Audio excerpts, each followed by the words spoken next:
Good evening. It's the Fit Lawyer ATL, and we are live. I am still in Collin County, Texas. We are finally done with the motion for new trial for Karmelo Anthony, and the judge should have a ruling.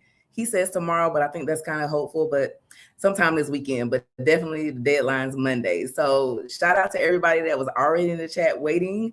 Thank you so much for being here. If this is your first time here, make sure you like, share, and subscribe to the channel.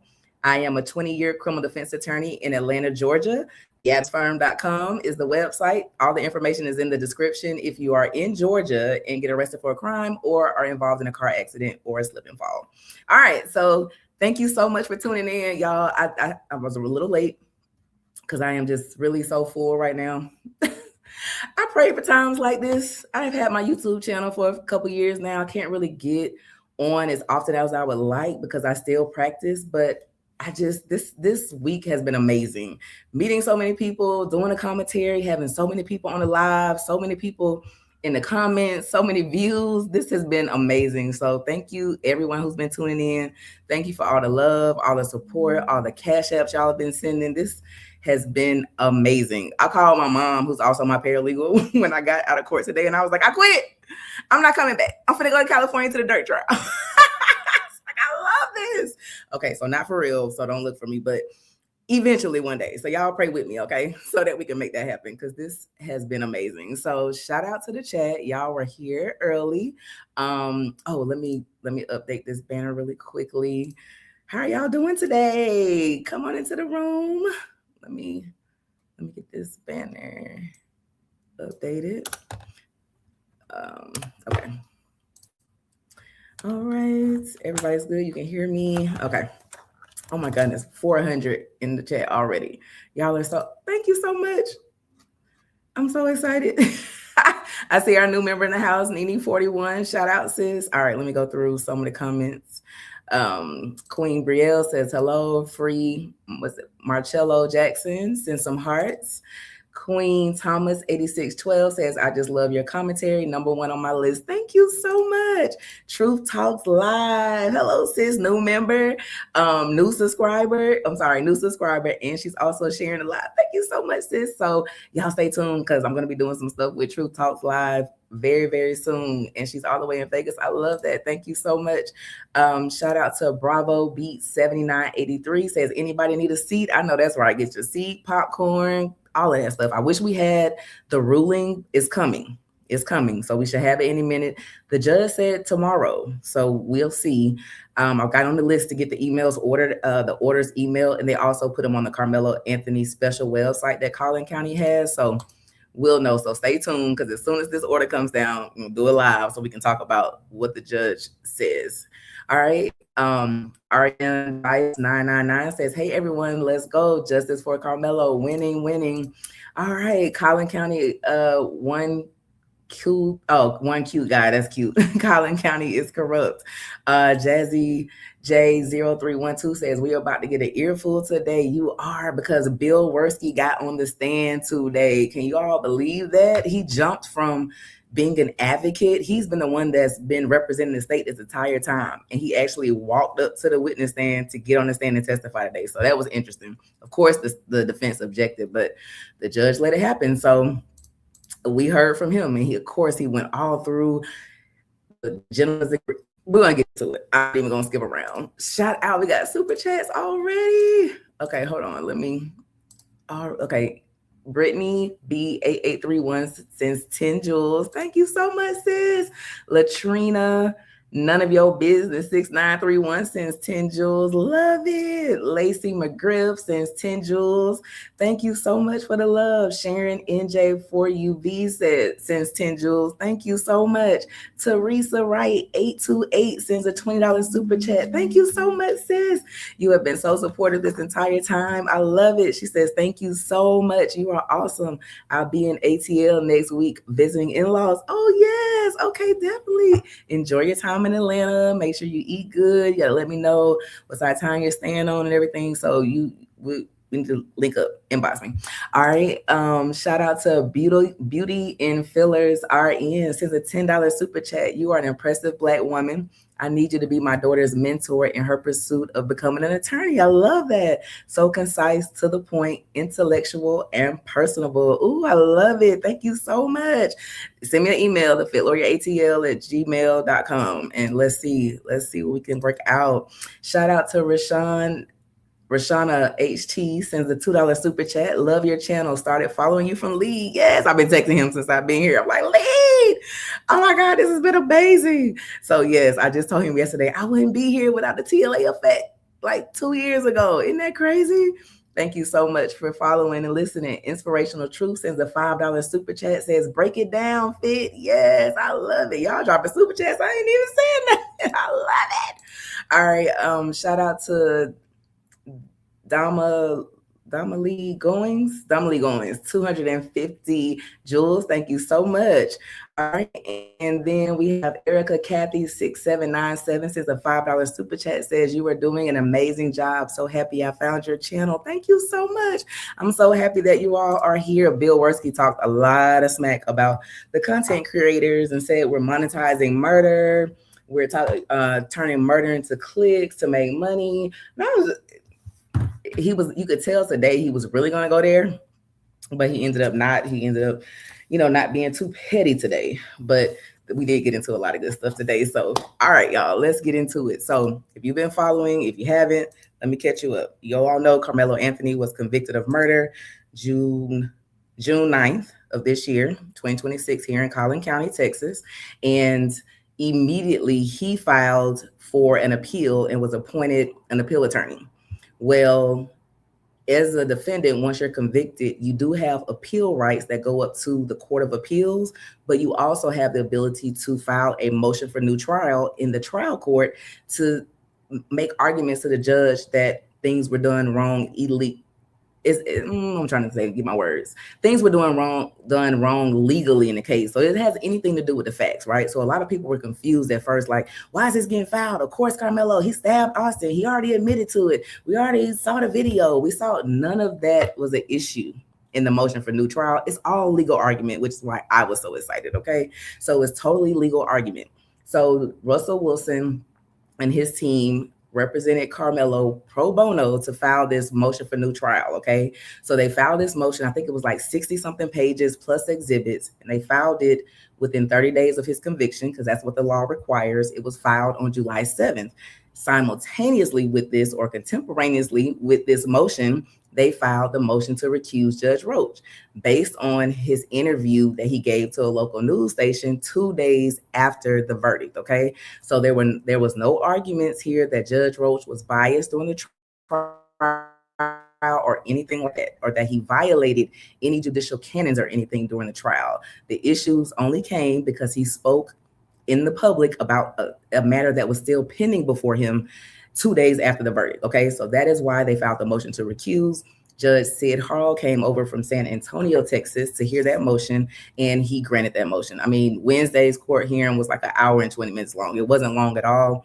The only evidence was the video played, and then Judge Roach was recused. So once he was taken off of the case, the judge that heard that motion, Sid Harrell, sent his order recusing Judge Roach back to the administrative judge so they could appoint somebody to handle the motion for new trial, because if Judge Roach hadn't have been recused, he would have heard the motion. But once he was taken off, they needed somebody new. And I love what the administrative judge here has been doing. He's been sending it to judges far away. So there's not going to be this like, oh, we got another Collin County judge. Of course he's going to look out. No, it hasn't been that.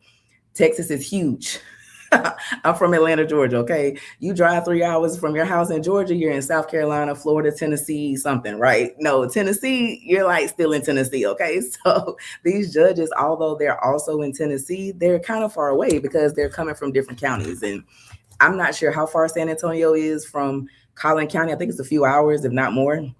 And then Judge Chitty, B. Michael Chitty, he was appointed to do the motion for new trial, and he's from Kaufman County, okay? So these judges are not Collin County judges, and that was done on purpose. Now, while Judge Harrell, who heard the motion to recuse, didn't know the parties personally, Bill Worski has tried a case before in front of Judge Chitty.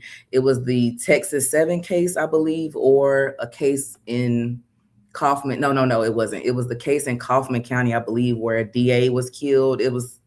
I'm not from Texas, so the cases don't trigger anything for me, but it was the big case here. So he did have some familiarity with Bill Werski, but it wasn't like the relationship between Bill Werski and Toby Shook. Okay. So Judge Chitty came into this yesterday. I am hopeful. I feel like he's looking at the case fresh eyes. I feel like he's really going to follow the law. And he showed us that yesterday. He comes into the courtroom, sits down, he introduces himself, says he's been practicing, he's been a judge for 22 years, tell us he's from Kaufman County. And the next thing he does was put WALLER findings on the record. It was amazing because this WALLER issue is the major argument in the defense's motion for new trial. So to actually see it happen in real time, the correct way, further showed us that the state didn't do it right. Okay. They admitted today that they never put WALLER findings on the record. They have a proposed order that still needs signing, and it was actually a joke at the end of the day. And the judge was like, I'm not signing that order. Their WALLER findings are still waiting on a judge's signature, okay? So there's no debate about that. And I can't wait to get into that for y'all today, but let me go back to the comments and see. I see it's popping over here. See what y'all are talking about. See if I can catch up. If there's any comment. Somebody said they were unable to make hearing. I thought you couldn't hear me. Shout out to Kia Elder moderating the chat. Thank you. Okay, all right. So let me get into it. So today starts, and let me just tell y'all what I have been going through to be sure that I'm in a courtroom. So Wednesday, not many people showed up for the motion to recuse as they did for the other hearings, right? The public. So it wasn't this rush to get in line early. But once everyone after Wednesday learned kind of how things were working, we have been lining up at 4 a.m. in the morning. Okay. So they don't open the parking lot until 6 a.m. So you can't drive into the courthouse parking lot at all that early, but people literally are lining up on the sidewalk at the top of the parking lot at the courthouse. Okay. So that means if you want to be in the first 40, which is what you have to be to get inside of the courtroom, which is clearly the only way I want to be, right? Because I want to be able to hear and see everything and see what people are doing on the breaks and stuff, right? I want to be in the overflow room. Literally, I'm up at 2 a.m. to get to this. I'm right down the street, but to get in line by 4. So yesterday I go up there and I'm not thinking about, getting somewhere to sit or anything. So I go up there with all of my stuff, suited and booted at 4, get in line. I'm number 19. And we just line up and we stand there and we stand in line until 6 a.m. and the deputies start passing out cards at 6 a.m. They look like business cards. So they look like a card like this, just a business card with the sheriff's name on the front, and they put your line number on the back. And then once you get your card at 6, you can disperse and you just have to be at the front door of the courthouse at 7 a.m. And then at 7 a.m., they let us inside the court building. And then there are benches in front of the courtroom. And we sit there until we go inside, and court starts at 9. Okay. So yeah, rewind that back. So court starts at 9. Everybody that's inside that courtroom that's in the public, we have been there for 5 hours by the time court actually starts. Okay. So, but hey, that's what you do when you want to get inside and you want to be not in the overflow room, right? So we made it happen. So this morning I went up there with a lawn chair that I Instacarted yesterday because I was like, look, if I'm gonna be early, but I don't want to sit here the whole time. And I didn't wear my suit up there today. It was so hot in Texas. Like today, it got cooler as the day went on. So this morning, it was like 92 degrees at 4 in the morning. Look, I'm ready to get back home to Atlanta, okay? Because it's too hot out here. But anyway, so court starts. They start earlier today because remember yesterday we didn't start until like 9:34 yesterday, and we only got through two witnesses. So I was like, look, we cannot be on that same speed today because this is the last day. The law says in Texas, when you file a motion for new trial, the court has to rule on it 75 days after it's filed, or it is dismissed as a matter of law. Karmelo's deadline is Sunday. Now, in the court system, whenever a deadline falls on the weekend or a holiday, then it is extended to the next business day. So the judge technically has until Monday, but nobody wants to play with the timeline. So the ruling will come out sometime this weekend, okay? Because it has to be done.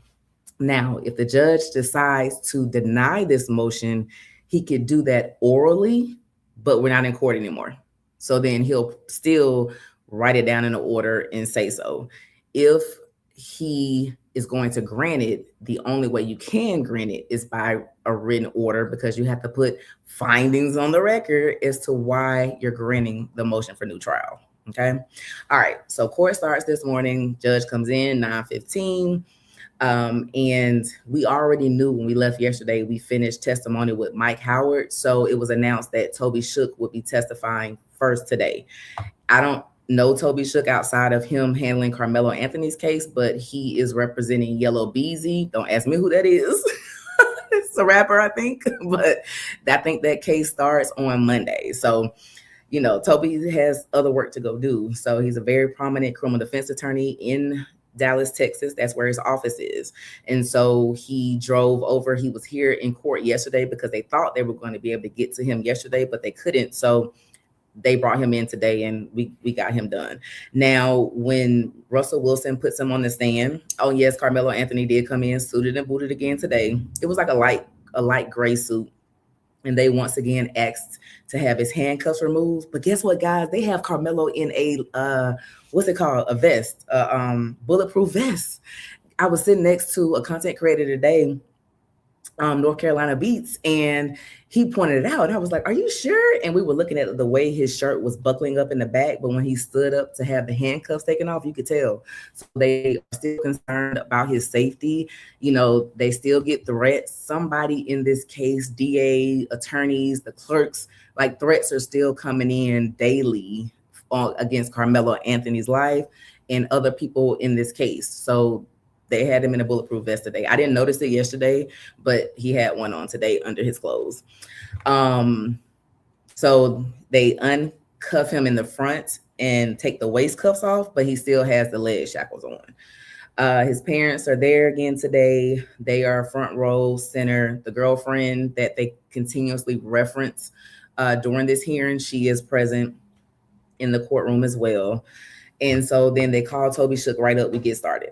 So now yesterday, they also said that they were going to call 4 additional witnesses, the defense, that could testify about the public trial issue about being turned away. But if you reviewed the motion for new trial, if you haven't, go check out the playlist. I did a live on that, and they did affidavits. So they saw that we had time constraints. So they ended up not calling those witnesses and just resting on the affidavits that they had attached with the motion for new trial to begin with. Okay. So Toby Shook's called to the stand. Russell Wilson takes him through his biography.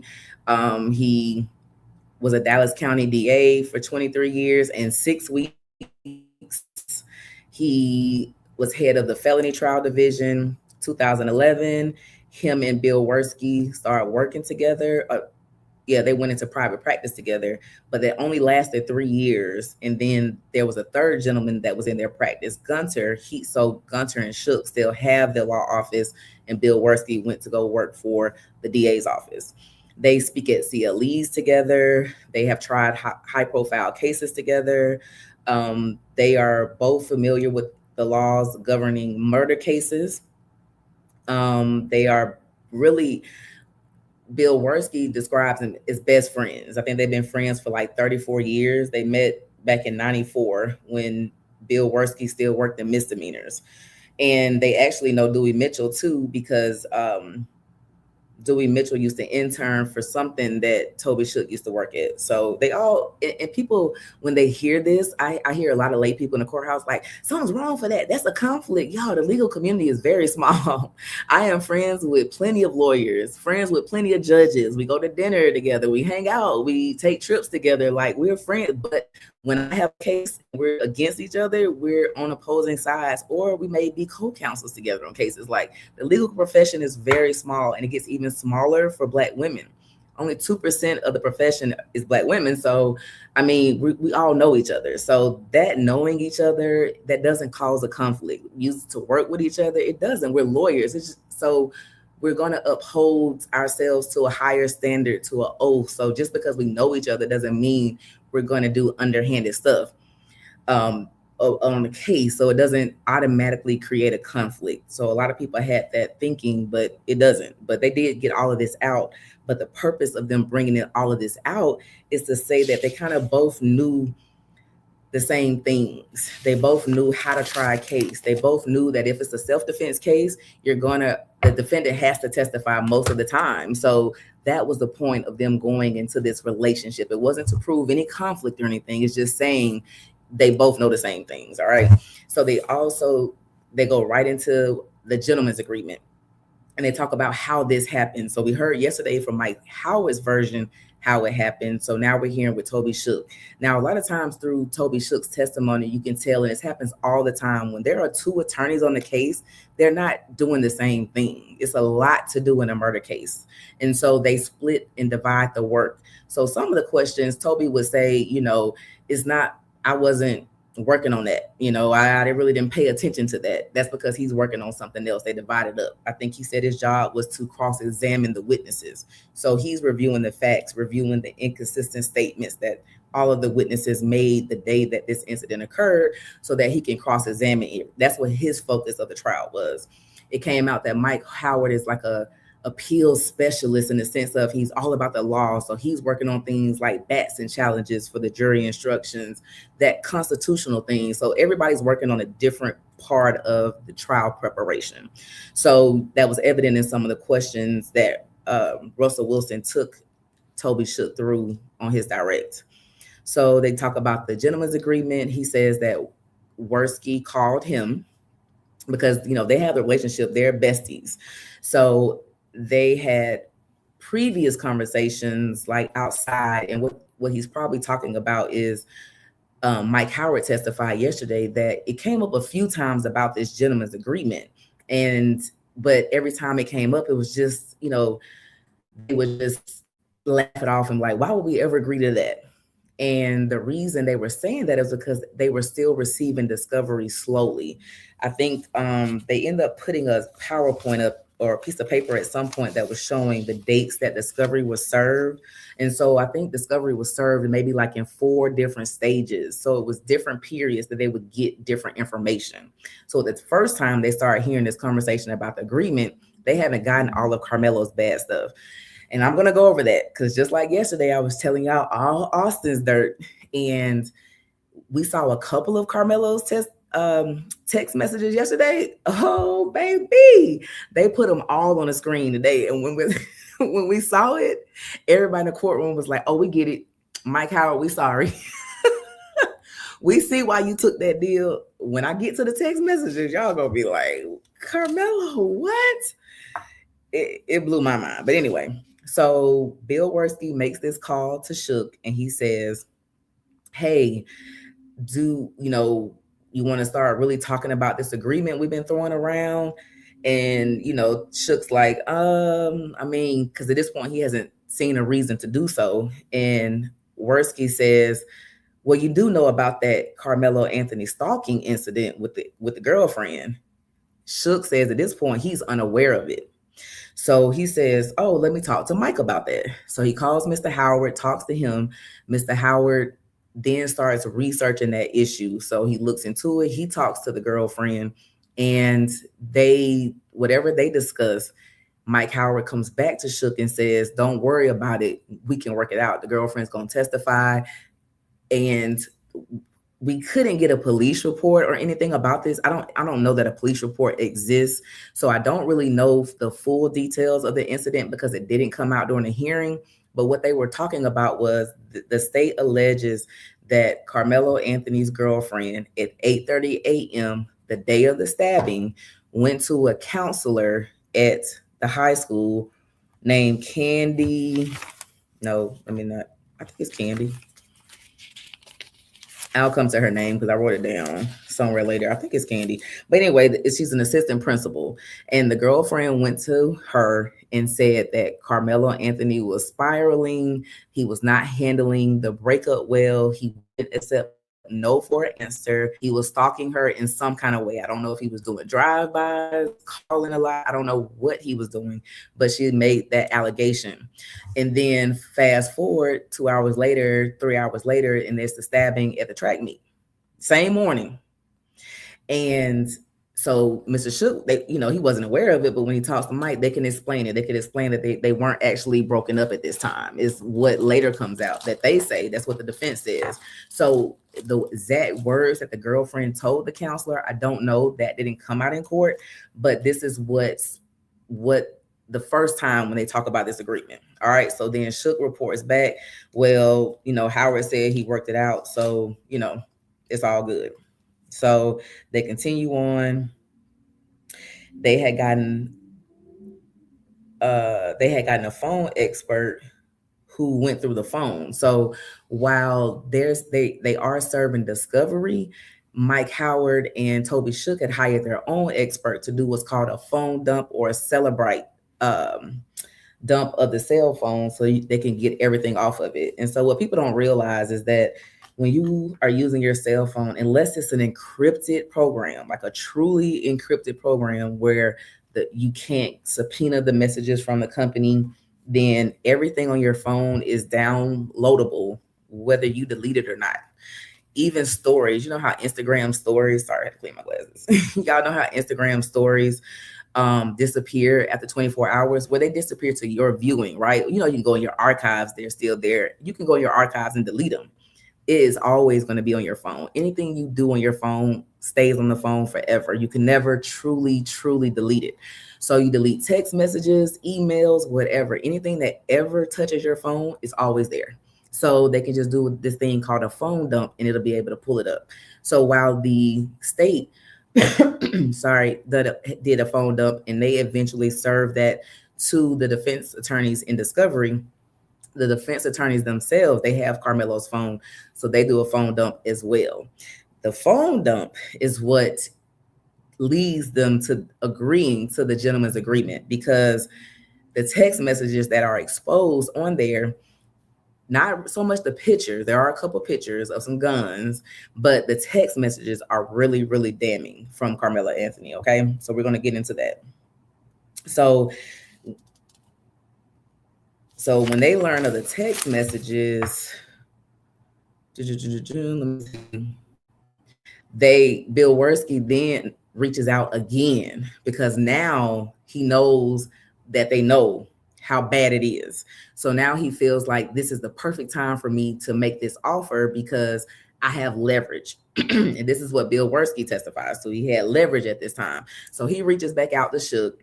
They end up agreeing to the meeting, because once Karmelo Anthony's legal team, this is being Shook and Howard together, got those text messages, they felt it was best to take this deal. Now, their position in taking the deal was that we'll enter the deal, agree not to bring up what we have on Austin, and so no character evidence on either party. We'll stick to the facts under the tent, and our client will be able to testify free of the bad stuff coming in, and then the jury just will be able to decide. So that is why Shook and Howard entered to the deal that Worski offered, this gentleman's agreement. And now yesterday, it came out that, and Russell Wilson harps on the fact that this deal was never put into writing. Nothing in this case except the trial transcript, the gag order, and the 2 orders about the media access were the only things in writing. Everything else was just off the books. They literally didn't even arraign Karmelo Anthony until the morning of trial. Okay, we'll get there. So back to what I was saying. So once they know all of this bad stuff is in, they're like, yes, we'll take the deal. And so while they had a couple of phone conversations kind of starting to talk about the deal, they arranged this big meeting with the entire trial team on the state side, including the elected DA and the defense team, and they meet in the grand jury room at the courthouse. And this is when they start to hammer out this gentleman's agreement. And so the agreement is, look, guys, we're going to try this case clean. And Bill Worski today pointed out that he originally said we're going to try it just dealing with this day. But once they learned about the girlfriend incident, talking to the counselor, all of that, that's how they got to the under the tent, because he couldn't just say, we're going to testify about everything today, because that would include Karmelo's incident, and they were trying to keep everything, all of that kind of stuff out. So they wanted to only talk about everything under the tent. So that's how that under the tent starts. And so they meet, kind of start hashing it out.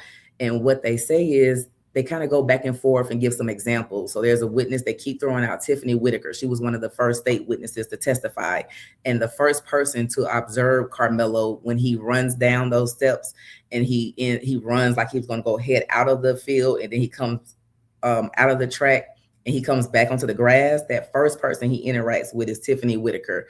So she's an adult, not a child in the case. And so they use her testimony for an example. So she said things to the officers that when she found out it's Austin, got stabbed, she's like, oh, Austin is aggressive and he can be loud and boisterous, is what she said. I believe the loud and boisterous part is right, but she definitely said he can be aggressive. And so when she testifies for the trial, what the state was saying was you can't go into her previous statements because that talks about character evidence about Austin.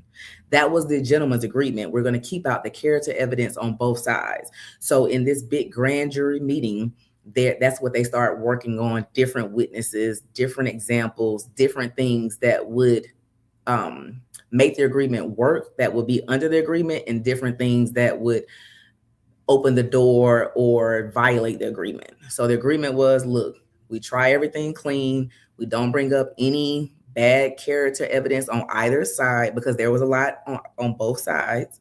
And we just talk about the facts under the tent. Everybody that was a witness to the stuff under the tent can talk about that and that only. And so they just had several more meetings to kind of talk about different witnesses. And, oh, if you say that, that'll open the door. If you don't say that, that'll open the door. So they talk about that. Now then, this is when they get into what usually happens in a murder case. So Russell Wilson asked Shook, in most self-defense cases, doesn't the defendant testify? He says, yes, you need the defendant to testify so they can explain their state of mind and the danger that they felt they needed protection from. And Shook actually said that because of this agreement, they actually didn't expect the state to introduce Karmelo's statement to the police because they deemed that to be character evidence. But they never discussed anything in detail about Karmelo per se in these conversations about how do we make this agreement work. So that is how everything ends up blowing up when Karmelo Anthony gets ready to testify. Okay. So Shook talks about how they would have meetings to hammer out this agreement, and it benefited both sides if they can make it work and keep out the character evidence. And what the defense was giving up in this agreement was the right to cross-examine witnesses about their inconsistent statements when they brought up bad character evidence against Austin. So they agree that they got a benefit because it kept out Karmelo's text messages when he would get up to testify. The state wouldn't be able to cross-examine him over these damning text messages. They're damning. I'm going to go over them. They're bad. So they also discuss what would open the door and what wouldn't. And Russell Wilson asked, well, kind of what was going to be the mechanism what was the check and balance of this agreement, this handshake agreement that wasn't written down and it's not placed on the record.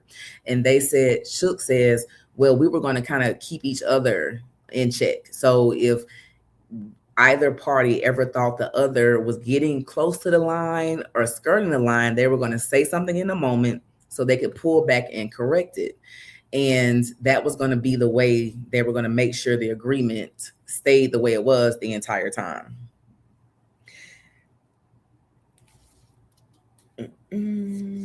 Now, Russell Wilson asked, what's the consequence of breaking the agreement?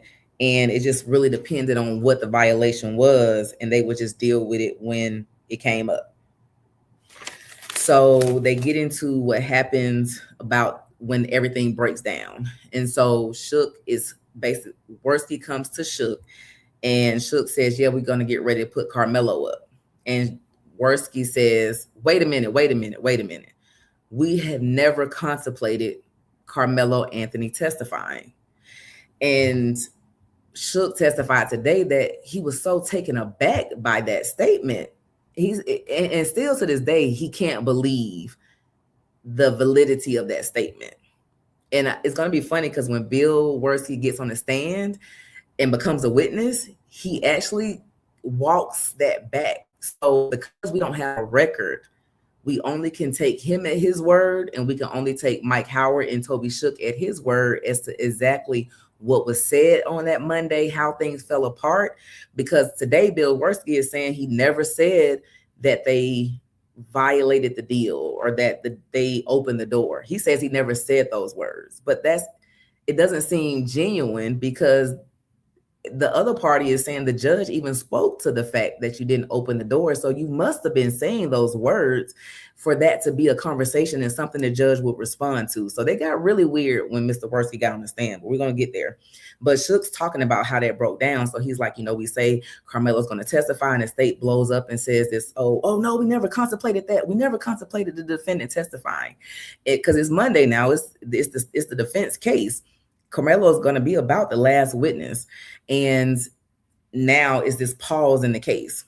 So Shook says just that what they basically did to try to save things was they set to the side. They took 45 minutes to go through their direct examination line by line, with Bill Worski standing over their shoulders saying, no, you can say that. No, you can't say that. Now, later, when Worski's testifying, he says, I never looked at their testimony about the offense, but we just kind of went through biographical information. Like, what all can you say about the sports he's involved in, the jobs, the good character evidence that you're trying to bring in? Like, those questions, they just kind of went through that. Like, where did you grow up? What school did you go to? What sport did you play?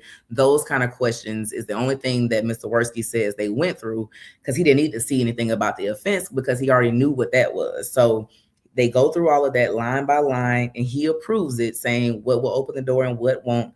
And so now what the defense says is now we have a second agreement. So the first gentleman's agreement, they say blew up because Bill Worski is saying, no, we never contemplated Karmelo Anthony testifying. What are y'all talking about? And then they say, well, you opened the door with character evidence when you said he was in a chess club in the opening. Now, this infuriated Mike Howard because he knew emphatically that he had not said anything about the chess club. And now that the transcript is out, what he said was he plays chess. So that is semantics, but it was a big deal because they're different statements. And the judge, though, instantly said, and this is per the attorneys because we don't have a record. A lot of this case, everything except the trial in this case was off the record, okay?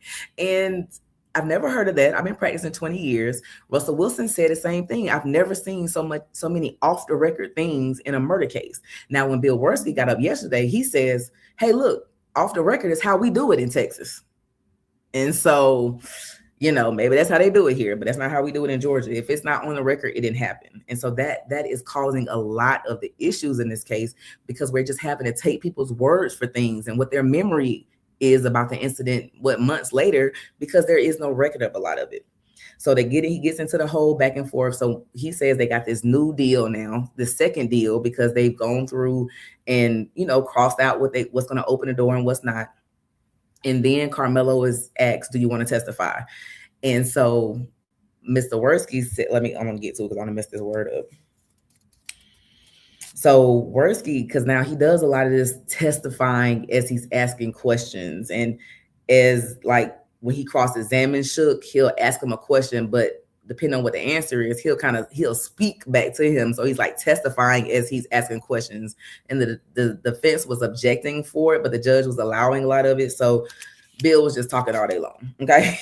So what Mr. Worski was saying was that he thought that they would have mentioned prior to Monday that Karmelo was going to testify. And so because this was like something they had never discussed in all of their meetings about the gentleman's agreement, that is what he meant by we never contemplated Karmelo testifying. So they get into this whole back and forth, Bill and Shook, about this at the end of Mr. Shook's testimony, because Bill has him on cross. And so he keeps saying back and forth, like, I always wanted Karmelo to testify. Like, I'm a prosecutor. I always want to cross-examine the defendant. But we were winning the case. It's you know, the half of the day is going on Monday. Y'all, the defense has had the case. Y'all put up 5 witnesses. All of them testify for us because remember, he was asking every witness at the end, do you believe this is self-defense? And they would say no. Who you think the aggressor? And everybody was saying Karmelo, even Carmelo's witnesses. So Bill's like, Mr. Worskey's like, we're winning. So no, I didn't contemplate Karmelo testifying. And you open the door is what the defense says. So everything blew up. So they come up with this second deal. Karmelo has 10 minutes or so to consider whether or not he's going to testify. And he says, I don't trust Bill. I feel like he will change. He will say whatever I testify to opens the door. So I don't trust it, because Karmelo knew what the text messages were that we learned of today that were in court, and they were very damning. So he didn't trust it. Now, Russell Wilson's argument in his closing today is the fact that Karmelo entered into this gentleman's agreement. Well, Mike Howard did it, but you know, for his defense. And it's an agreement that has no way to be enforced, is a detriment to the defendant, because he thought he was entering an agreement. When you tell somebody you're entering an agreement, it's a done deal. It's a handshake. This is what was going to happen. But to get to right before he testifies, and then all of this stuff blow up, and now he has to consider whether he's going to trust what you're saying. You're saying if he opens the door, you're going to bring in all of this extrinsic evidence against him. And he's 19 years old. He has 10 minutes to decide. He doesn't trust it.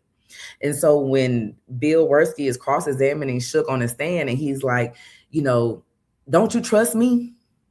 I mean, I trust you more than I trust anybody in my life. And then Shook says, thank you. And that's it. Because it was one of those moments where Bill was waiting on him to say it back, but Shook didn't say it back. And so Worskey says, I mean, I hope you feel the same way about me. And Shook said, I mean, yeah, I trust you.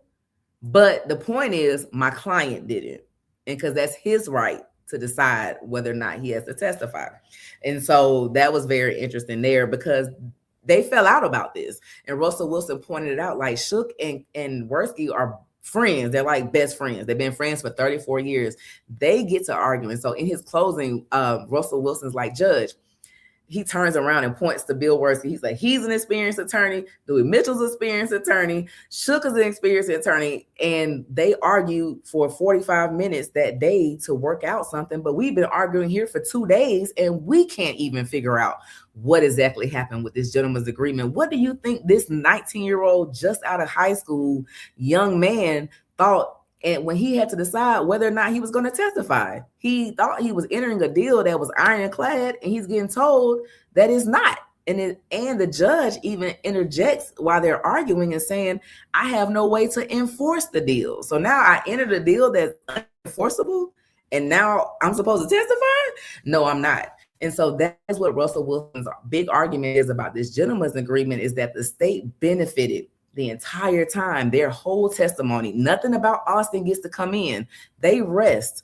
The defense goes 3 witnesses, and then they're up in arms saying the deal is broken. You open the door. Karmelo, we never contemplated him testifying. And now they have to do all this rigmarole and reworking the deal in order to get him to testify. But it's still the judge saying, hey, Karmelo, if you testify, I understand y'all worked out that second deal, but I got to follow the rules of evidence. So I don't have a legal way to enforce that deal.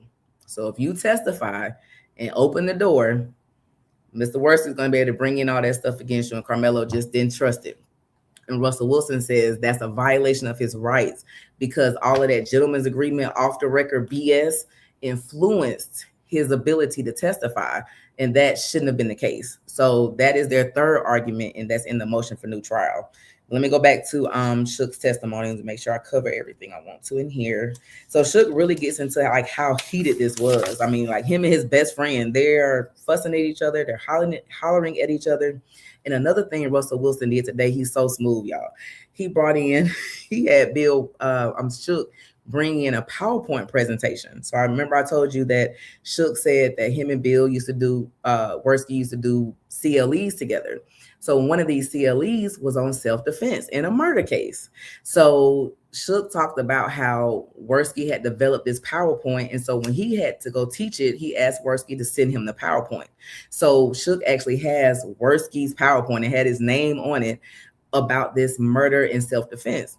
Guess what one of the slides says? It says that the client probably, in parentheses, needs to testify. And it says tips for defense slide. And this was about a murder case and self-defense. So Mr. Worski, as he travels across Texas, teaching other attorneys of what to do when they are defending a client in a murder case, he says the client probably needs to testify. That was tip number one.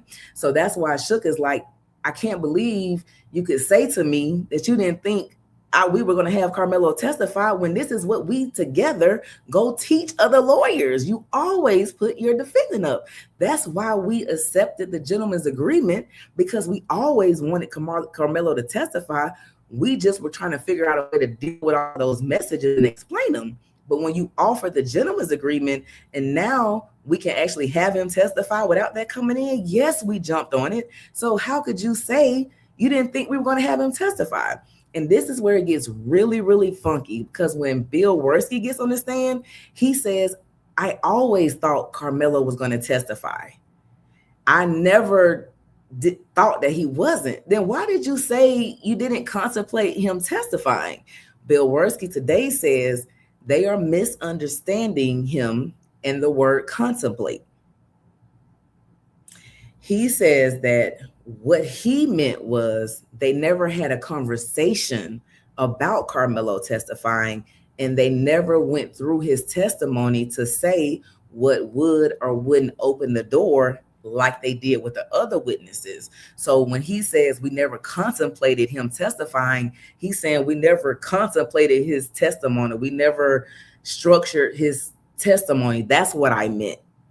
But then you're like, well, if that's the case, why did you have this whole you open the door argument? Today, Bill Worski testifies that he never said that. He says he never said that Mike Howard opened the door. But y'all know Shook and Howard know what the hell they were arguing about. They know what they were saying and what was being said to them. But once again, this is something off the record. So all you're left with is what they're going to say and testify to under oath. So today, Worski says he never said the defense opened the door, never said it. And he always thought Karmelo was going to testify, so much so that on that Sunday before, the Monday he doesn't, he prepared a cross-examination. I don't know if y'all want to believe that or not. It didn't feel like Shook was buying it today, just because he said it just doesn't make any sense. Why were we arguing then? If you didn't think that, and then why do I have to show you my testimony? That's what I was thinking. I'm like, why does Bill have to okay all the testimony? If we made a deal that we're going to stick to testifying to only under the tent, and I'm a 50-year practicing attorney, 40, however long Mr. Shook has been practicing, and we have prepared our client, then let us put our client up. And if we open the door, then you can do whatever you want. But why do I have to show you my defendant's testimony so you can even further be prepared for your cross-examination when we're trying to win a case here? So yeah, I didn't mind going over this other witness testimony with you, but not the defendants. It was just so crazy. So it just really felt like today Bill was trying to walk it back and come off of the whole what we've been knowing and arguing about the entire time, that you said they opened the door about the chest. Because why did we even talk about that if you've never said it? It just was very weird today. But anyway, Russell Wilson had a very strong argument in closing about that. And just the fact that today, all of that argument back and forth, was it one deal? Was it two deal? Did we save the first deal when we negotiated? Like all of that crap. Just imagine what Karmelo's thinking, feeling when he's making the decision to testify. All that's not supposed to be going on. And another thing that happened, once they came to the judge and said, Judge, we worked it out. We went through this, Karmelo's testimony. We worked it all out. We scratched out what's going to open the door.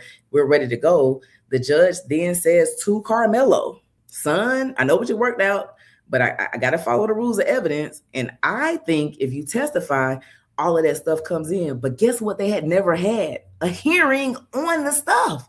So why are you, as the judge from the bench, telling Karmelo if he testifies, all of that stuff is coming in, but you haven't even had the pretrial hearing to determine if it would come in? You do have to have a hearing on that because the evidence has to be relevant and it can't be, more prejudicial than probative. So you have to have a hearing to determine it. But guess what? They didn't do the hearings because they entered into this agreement. So then, Judge, you're misspeaking as well. Russell didn't make that argument. I kind of want to jump up like, Mr. Wilson, say this too. Because that's another point. Because you're influencing his decision on the incorrectly on testifying. So they totally violated his decision to testify in this case. Now, Bill Worski tries to save it when he testifies, and he says that, I can see Karmelo and I can see his face change. And many times defendants come in, they're ready to go, they're ready to testify, but the case doesn't go their way. It starts looking like the nails on a coffin are closing in, and they get scared. And that's what it looked like to me. This was Mr. Worski as he testifies. That's what it looked like to me. It looked like he was wanting to, but the trial wasn't going their way, and he's absolutely right. Every witness that testified, even the ones that testified for the defense, ended by saying it wasn't self-defense, and they felt like Karmelo was the aggressor. So why would you? So, that's what Mr. Worski was trying to argue today, that Karmelo backed off of testifying because he just got scared. But no, the defense, you can't make assumptions. You don't know. And when Worski cross-examined Shook, he did try to ask him, what did y'all advise Mr. Anthony to do? And they're like, that's attorney-client privilege. So he didn't have to answer that. And he's doing that because he needs the judge to think, right, that Karmelo decided not to testify because the case was bad, not he didn't testify because of all of that crap they had going on with the gentleman's agreement, because that does feel like a violation of Karmelo's rights, right? Now so we'll see how the judge feels about that argument. All right, let me tap into some questions, some super chats, see what's going on. We have a super chat from Lee Goings. Did I read this one? 250 joules. I think I did read that one. I'm sorry. Erica Kathy 6797 sends a $5 super chat, says you are doing an amazing job. So happy I found your channel. Shout out, sis. Thank you so much for being here. Riri Twins Nana sends 100 joules. High five. Thank you so much. Kolak King Bay Bade 3801 sends 10 joules. Thank you so much for your support. The Kelly RC sends 10 joules. Thank you so much for your support. To Foxy sends a $5 super chat. Can the DA be recused? Also, can the attorneys involved be reported to the bar?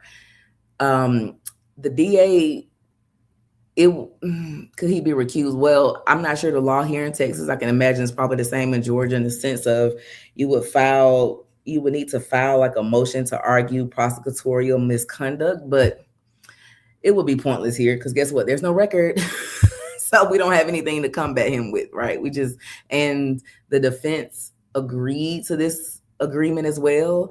And they also waived, they didn't make any objections to anything about this on the record. So outside of this argument that's being made about it, no, it's not going to happen. You can report them to the bar, but I don't necessarily know that they violated any bar rules in the way that they tried this case, because both sides consented to it. Now, was it ineffective assistance of counsel? Yeah, I guess, but because there's no record, they need Mr. Howard because if they had filed ineffective assistance of counsel and they weren't working with him, we wouldn't even know about this gentleman's agreement, because it's not a part of the record. Like literally all of the pretrial hearings they had, which was about 12, were done in judges' chambers, no court reporter, on the phone, emails, no record. No record. So yeah, shout out to Salt and Light One, since came a new YouTube member. Thank you so much for joining the channel. I greatly appreciate that. All right, we got White and Sky Blue Rose since 10 Jules. Let's see who else. Oh, you sent 10 more. Thank you so much for your support. Winter Storm sends a 450 Jules. Thank you so much. Teresa Wright back again with a $5 super chat. She says, my bestie is a judge here in the DMV and she has been watching. Yay. She says she's very impressed at your commentary. Oh my God, Taylor, I said, thank you so much. Thank you. Thank you. I know I was in court today and I was like, when they got to closings and I'm gonna come up to it, I was like, I told y'all that was gonna be the argument, but we'll get to it. But I don't know. I just love this. Having so much fun. Cynthia Hogat 6911 says a $5 super chat, says thank you for great reporting. Thank you so much, sis, for watching. Karen Johnson 4064 sends a $10 super chat. You're doing an amazing job. Thank you so much, sis. I greatly appreciate all of you. Valley Girl I for Life Creation since 10 Jules. And then, oh, I'm sorry, y'all. What is it doing? Oh, and then she sends 350 Jules. Thank you so much. Danielle Miller 7341. Y'all having astigmatism, so some of this blurring a little bit. So sorry. Sends 30 Jules. And Sapphire Brown 7999 sends a $50 super chat. She says, hello, my twins were wrongly accused at 19 in Frisco, Texas, Denton County. Please look up Jade and Jaden Walker cases 21 through 24 and sent to prison. So many young Black people are getting accused of crimes they didn't commit. Please don't ignore. Oh my goodness, I'm so sorry to hear that. That is so sad. So are they in custody now or what's email me thefitlawyerATL@gmail. I'm interested to hear like what happened. What are the facts? So definitely send me an email so we can connect. Shout out Sapphire Brown 7999. I'm so sorry that happened to your twins. And y'all, there are a lot of innocent people that are in custody or in prison.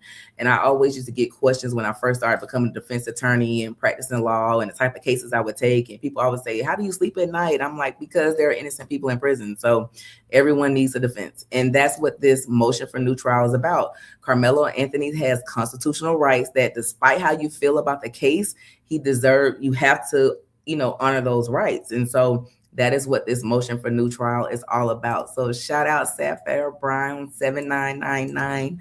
Thank you so much for that super chat. All right, so let me get back to the argument, which I tuned in for. So it was really cool with them bringing up the like I said, the CLE slide, because they were showing in Mr. Worski's own words, like what he teaches and stuff. So it just further makes you feel like it's some funny business on the state side about that whole gentleman's agreement. And now him saying, you didn't open the door and all of that.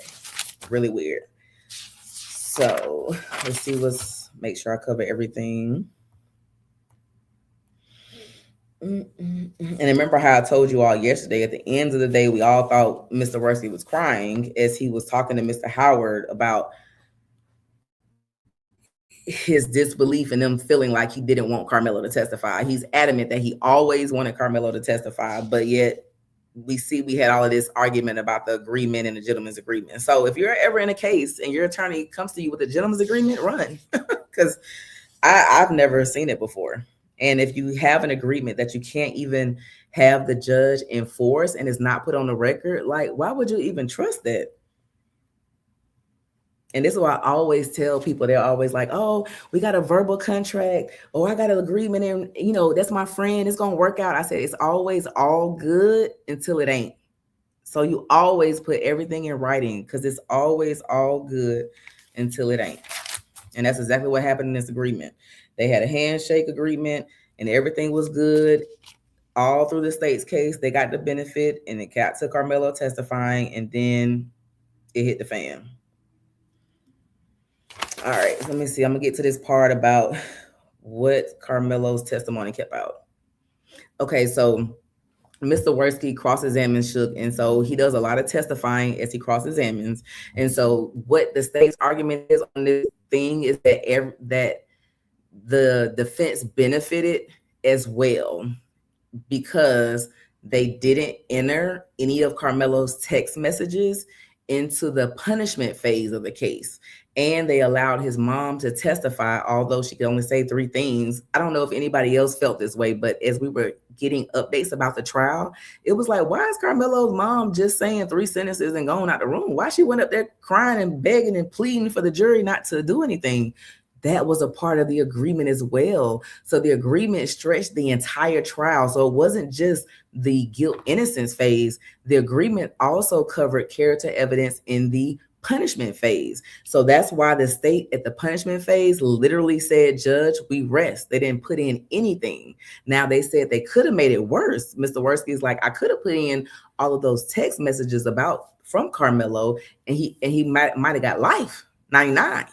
So he's lucky and benefited that I did not. So we did act under the deal. So that's what a big part of Mr. Worski's argument about this deal is. We didn't change anything. We didn't violate this deal. We didn't act against the deal. We saw the deal all the way through, from beginning to end, because what the defense is arguing is that that defendant detrimentally relied on this agreement he relied on this agreement to his detriment, is what the defense argues. But the state says, how the stuff bad, we kept the bad stuff out, we never put it in, the jury didn't get to hear it, he got a lighter sentence because of it, and we behaved the whole way. So that's the state's argument when it comes to that gentleman's agreement.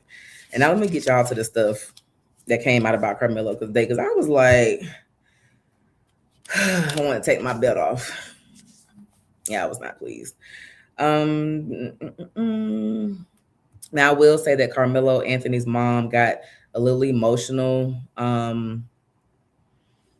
A little emotional when they were talking about this gentleman's agreement, because yesterday I sat behind a little, like 2 rows behind them, but during the breaks and stuff, I didn't leave the room. So I kind of asked, I was like, when did y'all find out that there was this gentleman's agreement?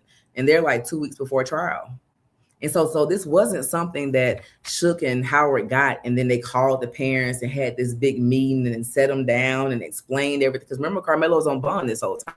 So no, they're not meeting with him. They didn't sit him down. They didn't explain it all to him. They didn't go through, hey, we entered this because it would keep this out. They didn't do that. 2 weeks before trial is when they find out. And I said, well, what was the explanation of the agreement? And they said something about character evidence.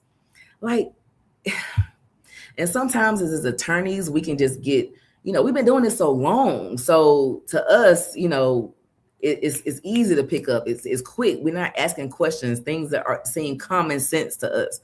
But Karmelo and his parents, they've never been involved in the criminal justice system, because unlike Hunter and Austin, who had been arrested before, this is Karmelo's first arrest. So his parents don't know anything about the judicial system. So they don't know anything about how a trial goes, how pretrial hearings go, any of that. They hired an attorney.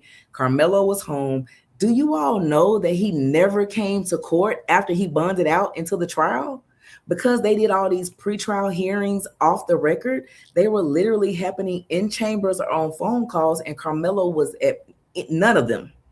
He wasn't at this grand jury meeting to determine this gentleman's agreement. He wasn't, a part of any of these discussions. So he didn't understand this. So imagine Mike Howard coming to him. You just told me about the agreement 2 weeks ago, and now you're telling me what, the 5th day of trial, that the agreement is blown up. And he actually sees them arguing, because they start arguing in the actual courtroom, and the judge excuses them to the back because it's getting so heated. They weren't in front of the jury, but it does start to happen in front of him. Isn't that wild? Crazy. Really, really crazy. So his mom was breaking down, not like, I saw her over wiping tears, because it's sad to know that basically, you couldn't even give your child a guidance because you didn't know. And the person that you paid to do so, like, look how they're handling the case. Like, this is your child's life, and all of this shit is happening off the record, in the closed doors, back with the judge, phone calls, emails. Like, no, if you've ever seen a murder case or anything else, we have pretrial. I have a murder case from DeKalb County that I've had now for 4 years. I've been to court 50 times. It seems like, no, it's not that many times, but at least like 15 times. I mean, we've had arguments, we've had hearings on whether or not we're going to keep the defendant's statements out, and they were in open court on the record. Now, when Mr. Lewinsky testifies, I'm going to make sure I finish with everything with Shook. Oh, the assistant principal that the girlfriend told about Karmelo stalking her and not handling everything correctly, that was Candy Cole is her name. And that was 8:30 the morning of the incident, the track. So the prosecutors feel like Karmelo was reeling. He also sent a text message that says, I'm on the verge now, or something like that. So they're like, he was just itching to, you know how sometimes you're in a bad mood and you're like, I wish somebody would say something to me. I'm ready to cuss them. I'm ready to cuss somebody out, right? They're saying Karmelo felt like that in a violent way, like he was spiraling because of this breakup with his girlfriend, not handling that well, that he was just losing it. So that morning of the track meet, it was kind of so when he said, you know, touch me and find out, he really wanted somebody to touch him so he could let you find out, so he could release all of his aggression. That's what the state believed, based on the messages and that incident with the girlfriend, which is something we had never heard of, right? We didn't hear this because a part of the agreement kept it out. So like I said, now, once I heard all of the stuff that it kept out, I was like, Mike Howard, we sorry. I'm gonna get to that. But now, remember I told y'all that Bill Worski was saying that contemplate in the wording was mixed up. So he says, maybe, you know, you're confusing.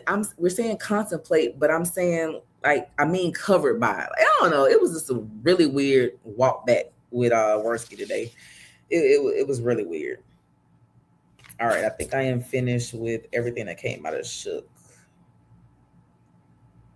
So after Mr. Shook testifies, then the defense rests. So now yesterday they said they were going to bring these other 4 witnesses to talk about the public hearing part. But like I said, these people also did affidavits. So they were just going to let the affidavits be a part of the record. And they didn't call them because we would have been here to Wednesday. They were long. These are the last 2 days have been very long. So the defense rests. I've been telling you, Worski has been questioning. Worski has been making all of the state's arguments. Once the defense rests, Worski grabs a piece of paper and he starts walking to the stand. And Dewey Mitchell stands up and says, Judge, we're calling Bill Worski to the stand. Everybody's like,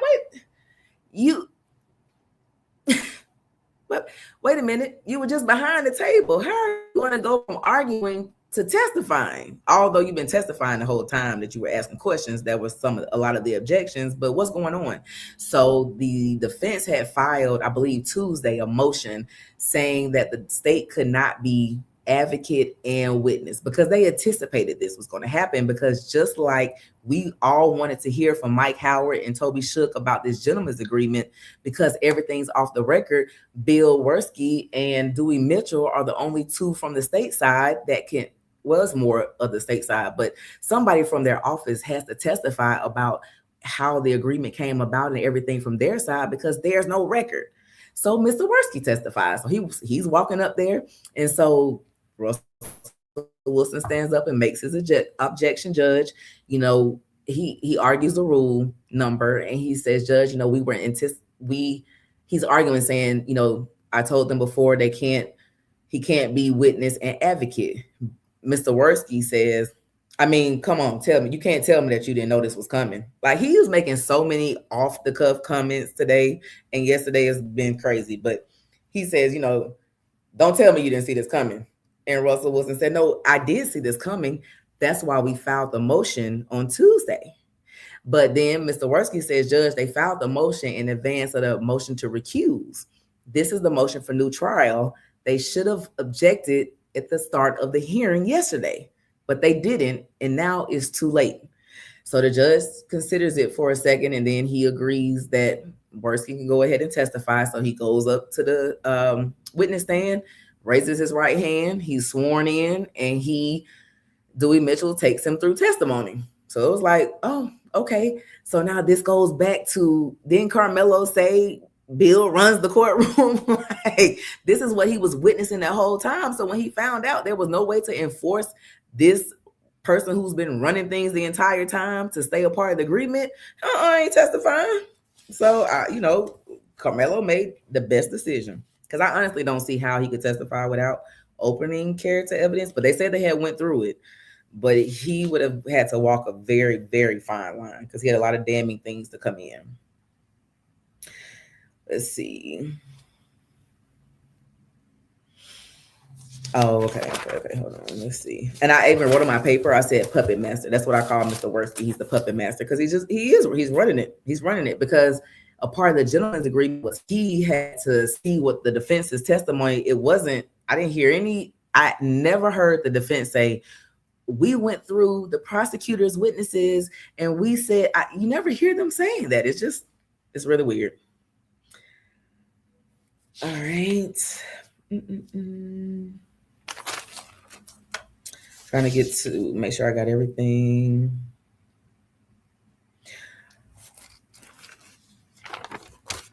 Okay. Sorry. I took a lot of notes. I just want to make sure I didn't miss anything. All right. So Bill Worski is called to the stand. Told you the defense objects, and it's overruled, and he gets up to testify. They were arguing Rule 3.8. And they were saying basically choose one. You can't do both, but, the judge allowed it. So he's sworn in, and Dewey Mitchell then walks Bill Worski through the same things that Toby Shook went through. So he talks about he went to the University of Texas in Dallas. He graduated from SMU Law School, was a Dallas County DA, worked in the Dallas County DA's office, passed the bar in 1993, then became a Dallas County DA. I think he worked there for 8 years, and he's been a Collin County DA for 11 years. He's tried a lot of cases, 4 death penalty cases, 300 jury trials. He was on the Texas 7 trial. I saw someone in the comments when I mentioned that before. So it was 7 defendants escaped from a jail or prison or something in Texas, end up killing a deputy or some type of officer, and then they go on a run, and they're all captured except one. One is killed, and they go to trial, and it's all, I don't know if they were all death penalty cases. I think they were all death penalty cases. Then he talked about how he had the Mendoza case before Judge Chitty. That's the case. It was some kind of provocation case. And then he talked about being a part.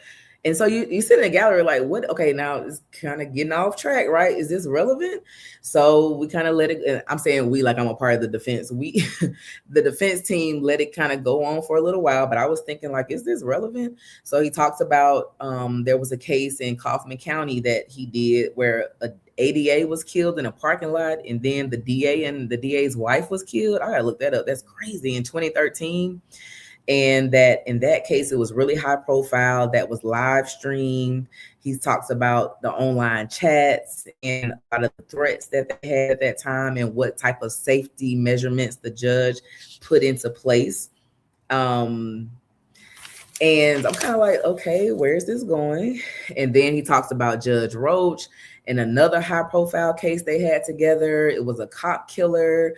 There was a body cam. Oh, the body cam actually caught the footage of the cop killing. He talks about that case and how they took a number of security measures, how they had to, that Judge Roach in that case actually disarmed the officers to increase security. He said he didn't agree with that, but that's what the judge did. And he talked about all of the death threats and everything they receive. And at this point, it's kind of like, okay, where is this going? Because we're not talking about Karmelo's case, and you're going way deep into other cases you worked on. What's the point? And so at some point during this, the defense objects, like, Judge, this isn't relevant. We're not talking about Karmelo's case. And the defense, the state is actually like, well, we're trying to show other cases that have had security measures and the things put in place and show how it's relevant to Karmelo's case. So the judge allows it. So he keeps talking. So they talked about how one case had cameras in the courtroom and how cameras aren't really a thing in Collin County, like none of the courtrooms have cameras or they don't allow cameras into the actual courthouse. My apologies. And so he says even when they do media interviews from the DA's office, he has to walk to the security door to get the media person to bring them in. They don't really just do cameras like that in Collin County. So they went through that. He talked about, then they started talking about the Karmelo case. And so the reasoning that they're going into all of this is because the state's argument for why the courtroom had restrictions was because of all of the security threats and concerns that surround this case from the beginning. So he says that from day one that Karmelo Anthony's and the Metcalf's family were receiving death threats, that I believe Karmelo's family lived in Frisco when this occurred. They had to move once or twice because they were doxxed. Someone put their address online. He talked about how Judge Tucker, the judge who gave Karmelo Anthony his lower bond. So he had $1 million bond when he first got arrested. And I think a week after Mike Howard's hired, he gets the bond reduced to $250,000. That judge received death threats on her son and herself. They actually have a person in custody, and I think it was Idaho about that now. They talked about people driving back past Karmelo Anthony's house once he was out on bond, about the threats that the Metcalfs received, the threats that Bill Worski himself got, the threats that the clerk's office were getting, the judge was getting. So they just go into all of the threats and the security concerns that surrounded this case. And so he's building up to something. So they're just going through this, putting it all on the record. and talk about all of the different threats. Now, what I will say and what Russell Wilson brings up is missing is that there's no police report for these threats. There's not anyone arrested, because we see what's happening right now in the Nolan Wells case, right? We don't know what happened to Nolan Wells, but 3 people have already been arrested by the FBI in that connected to that case for threats. So Russell Wilson was like, well, okay, now the security concern can't just be a general concern. Where are the police reports? Okay, so we got the one against the judge, but like, y'all didn't investigate or arrest anybody else. And Bill Worski saying, oh, there's investigations going on right now. But like, what? It's been over a year. Oh, okay. So he also talks about about Karmelo. Oh, let me see. He talks about the white supremacist group.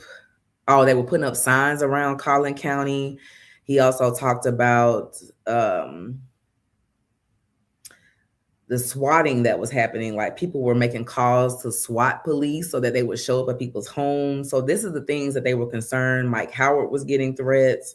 And early on in the case, once Mike Howard, he was hired from the beginning, he's filed maybe about 9 or so subpoenas on the docket that are actually, you can go actually see, because they are filed before the judge starts this shadow secret docket.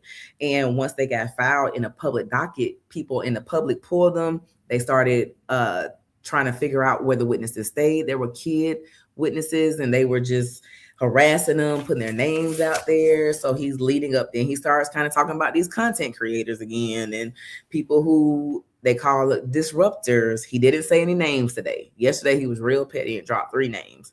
Today, he acted like he was about to get into names, but we actually took a lunch break. So I don't know if things switched up when he came back, but word was around the courthouse that he was going to be putting certain content creators on blast again today. So they were passing messages to each other. It was all the whispers about, y'all get ready, y'all get ready. They talking to me, look. Fit on the sidewalk. You know what I'm saying? I don't be in these YouTube streets. I'm on the sidewalk. So I don't have any drama going on, none of that. So I haven't done anything. I haven't sent any emails. I haven't filed any paperwork. So I wasn't worried. But there was word going around giving people the heads up that they could be called out again today. And so he's up there testifying that then the big problem with the content creators was that a lot of them, per Mr. Worski, not Tiffany, per Mr. Worski, that they were putting out misinformation and disinformation, and that they would put out a fake autopsy that said that Austin died from fentanyl. And they were putting photos online of Karmelo Anthony that weren't actually true, that they were, a week after the trial, a new fake autopsy came out, that it was a fake letter that was drafted and placed on the Frisco website as if it came from the chief of police in Frisco, that was fake. So he's naming all of the issues and reasons to try to get us to see why the judge had this shadow docket, secret docket, per the defense. They're calling it a paper docket, and why the judge had these closures on everything, because people on social media were just too into the case.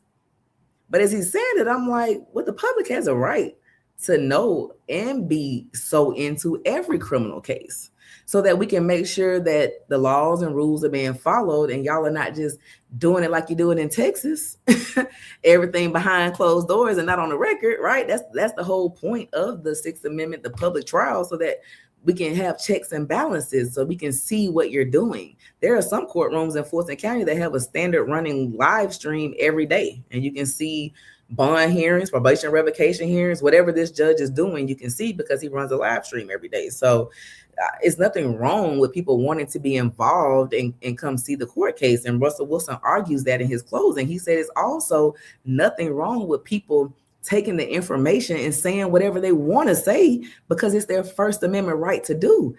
They don't only get to watch a trial because they're going to walk away and agree with you on what your position is on the trial. They do have their right to have their own opinion. So that was a, kind of sticking point. But Mr. Worst is going through all of these. So he's building up like he's about to start calling out these content creators. So he's talking about how they had people were even posting fake murder weapons. And he has his first meeting with the judge, and the judge is like, having a conversation with him and Mr. Howard. How do y'all want to do your filings? And the consensus, Mr. Worski says the consensus between all of them was that we file it in paper form, so that they could keep all the documents away from the what do you call the content creator, the disruptors. So that is why Judge Roach from the beginning had a paper file. They didn't file stamp anything into an e-file docket. The file was kept in the judge's chambers and office to hide it away from the content creators and the disruptors, so they wouldn't get the documents and send it viral. They wouldn't get the documents and go dox the kids and put the kids' names out. So that is why everything was done so secretly in this case. Okay, let me go pause for and then we stop for lunch. So I'm going to stop right here and read some super chats and see if you all have any questions. And then I'll go into back into the bill, and we're going to come up on Karmelo Anthony's extrinsic evidence that they want to keep out. Okay. So y'all got to stay around for that, because I see why they took the agreement. All right. Valley Girl for Life Creations. Oh, I think I read that one. 350 jewels. Thank you so much. Let me make sure. Oh, yeah, I'm right here. Okay. CJ the Cat sends 10 jewels. Thank you so much. Inspirational Truth sends a $2 super chat. Contemplate, like Bill Clinton definition of is. Right. I don't contemplate. And those two words aren't synonyms. Like, what are you saying? Like, contemplate means you weren't thinking that they were going to testify, but you want us to keep believing today that, no, I always thought he was going to testify. I always did. I'm just saying we never went through the testimony. Well, then why didn't you say that? Why didn't you simply say that instead of this whole, you open the door? Why didn't you just say, hey, I didn't know Karmelo was going to testify. We need to take a pause for the cause and go through his testimony so we can go through what's going to open the door and whatever. Why did it have to get so contentious if you always thought he was going to testify? It's been really weird. I don't know if Mr. Worski was like that the entire time, but these last 2 days have been really weird watching him dance around these arguments and stuff. CJ the Cat sends 10 jewels. Oh, I went backwards. Sorry, guys. That Girl Shine sends a $5 super chat, says, what argument do you think is his strongest? The public trial.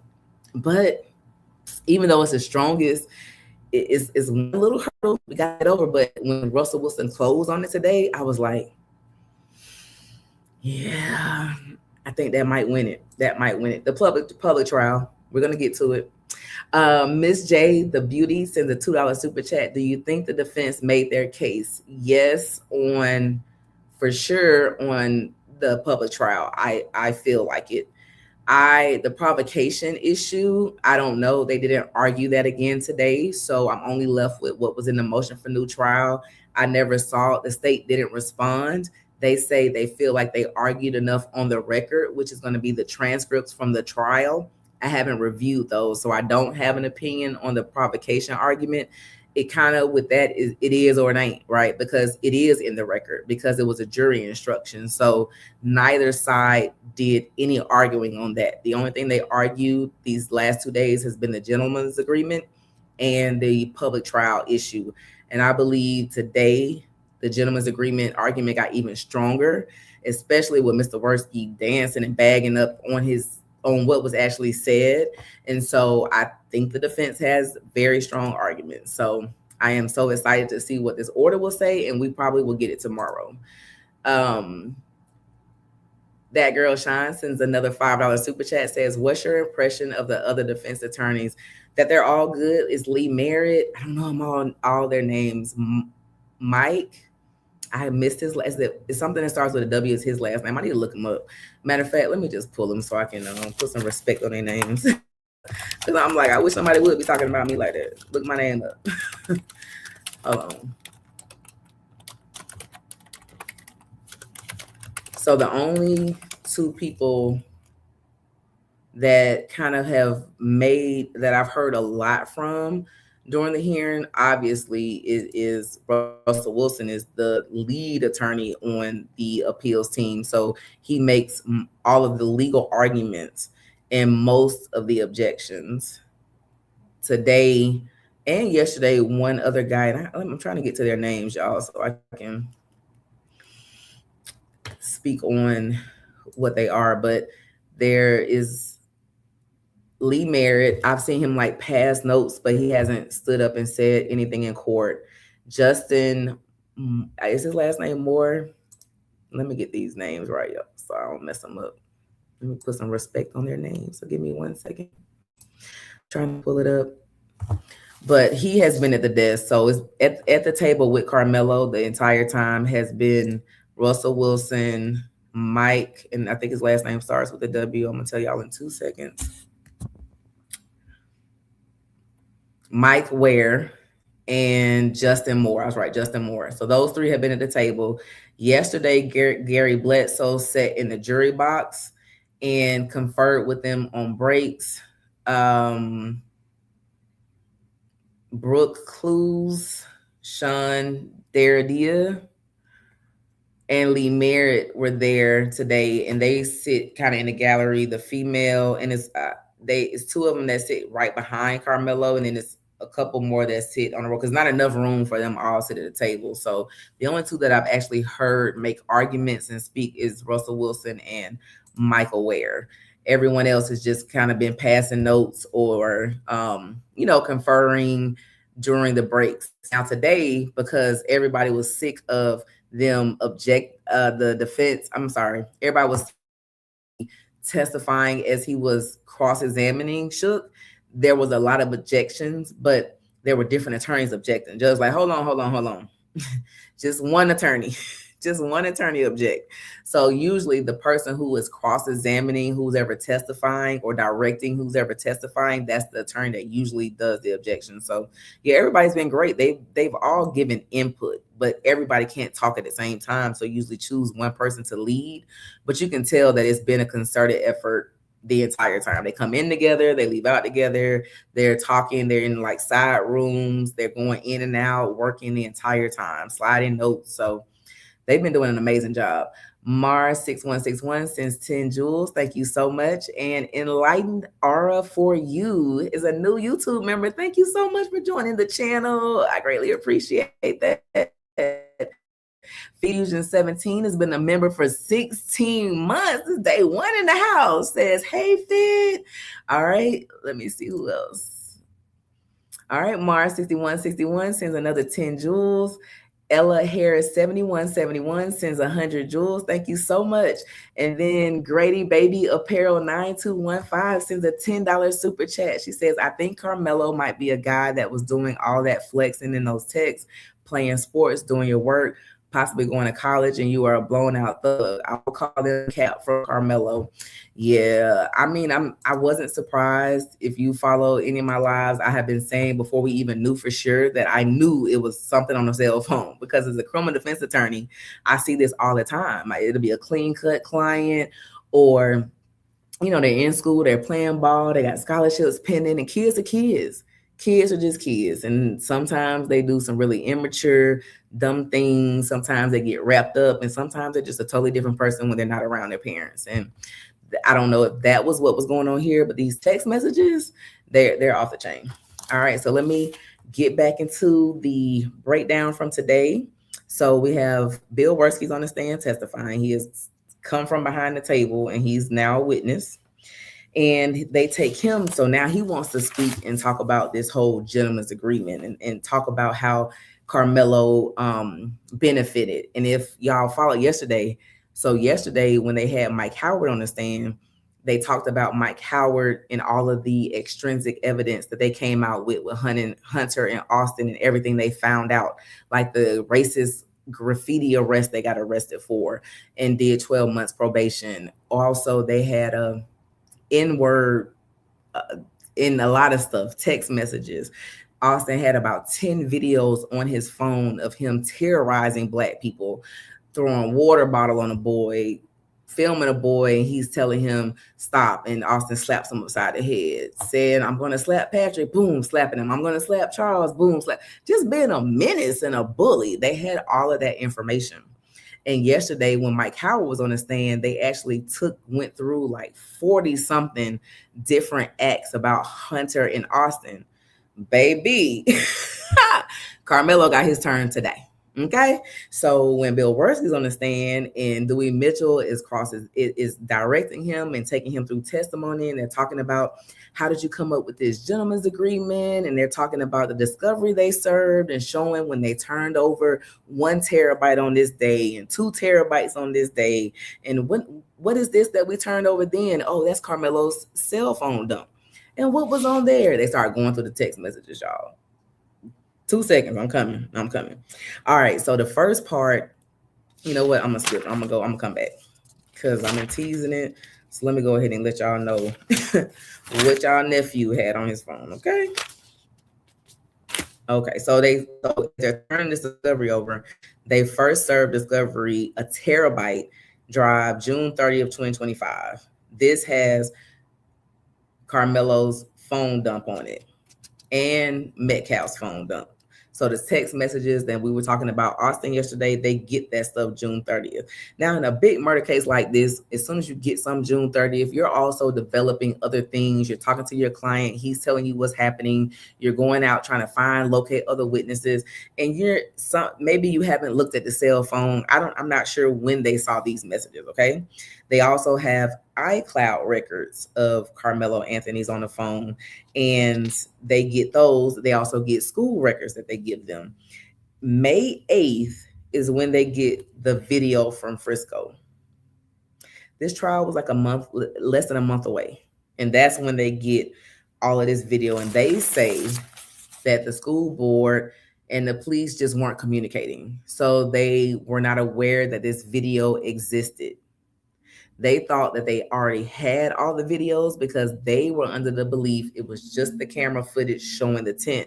Turns out it's all these other angles coming into the stadium, the camera over here and the camera over here. So they got all those different camera angles May 8th. Okay, but back to Karmelo's phone. So they get Karmelo's phone dump. And so when they talk about this extrinsic evidence they want to keep out, how it came up was the state prepared a 75-page motion to include extrinsic evidence, and they serve it on the defense. And that is how it's brought to their attention about the many text messages that are very harmful to Karmelo's case. And this is what leads Howard and Shook to entering this gentleman's agreement. So let me go through them with you. They say, and they showed the text messages. They put them on the screen.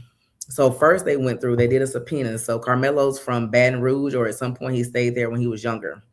So they sent a subpoena out to a school in Baton Rouge, which gave them all of his disciplinary records from school.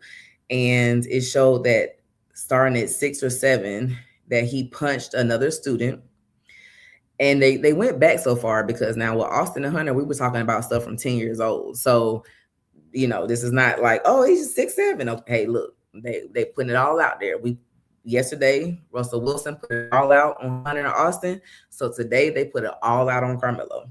And they still didn't go over everything, y'all. We were thinking yesterday it was like one text message per page. No. So the school record showed that he was punched another student after being told to keep his hands to himself. Then they say that he went to some kind of LSU some kind of program. And this is the program that Bill Worski was referencing yesterday when he was saying it was some kind of program that you send bad kids to or something. 2021, he was still getting into fights because they're talking about the things that they gave up from bringing in against Karmelo. So the text messages speak for themselves. So they just started putting them up and going through them. They were all the way back in 2021. Now, some people in the courtroom believe that some of these text messages were something from a Fortnite game. I don't have kids, so I don't get it. But apparently when you play Fortnite, they're talking about doing burglaries and doing kind of violent things. And so some people were saying that some of the text messages read that way, but there were some like that were directed to his girlfriend and some others that there's a clear, it's not a video game situation, and they were really bad too. So there was a 2021 text about him fighting with a 12-year-old. And I don't know how, let me see, when was that? 5 years ago. So I guess Karmelo would have been 14 or 15. And so the person is saying, he was 12, you fought a kid? And he said something back like, he could get it too. He was suspended in 2021 from school. One of his text messages said something about bringing a strap somewhere, and the DA is like, a strap is a gun. He joked about shooting a school up in 2023 on text. He also talked in his text message about taking his dad's car and taking the license plate off. They were saying that kind of stuff they felt like was video game-ish, but he was talking about his dad's Lexus or something and taking the license plate to go do some kind of crime or something.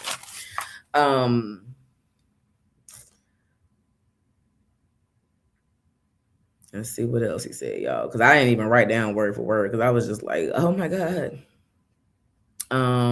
The fact that he liked to fight. There were a lot of text messages about Karmelo fighting different people. Oh, I'm ready to fight today. Messages where his girlfriend, when we text him, like, can you please not fight? Don't fight today. Like, okay, I ain't gonna fight. Then it was like, I just shoot him. It was like, wait a minute, what? So I don't know if they were saying that could be video game related. I don't know. That's not even like the bad ones, but that's just some of it. Whatever. Let's see. Girlfriend texted him and said, stop punching or something like that. Stop punching. And it was just a lot of violent text message. He was cursing at a teacher. He punched a girl and smacked her or something. March 24, May 24. He's talking about doing something with a shooting. June 24, how he says text, like how many bullets you want coming out of your chest. This is a text message that he actually texts his girlfriend. I don't know what that means. Is that video game related, y'all? I don't know. He's saying how many bullets you want coming out of your chest. On June 16, 24, he texts the girlfriend, I need to beat your ass. He had a text message to his girlfriend. I'm trying to find it.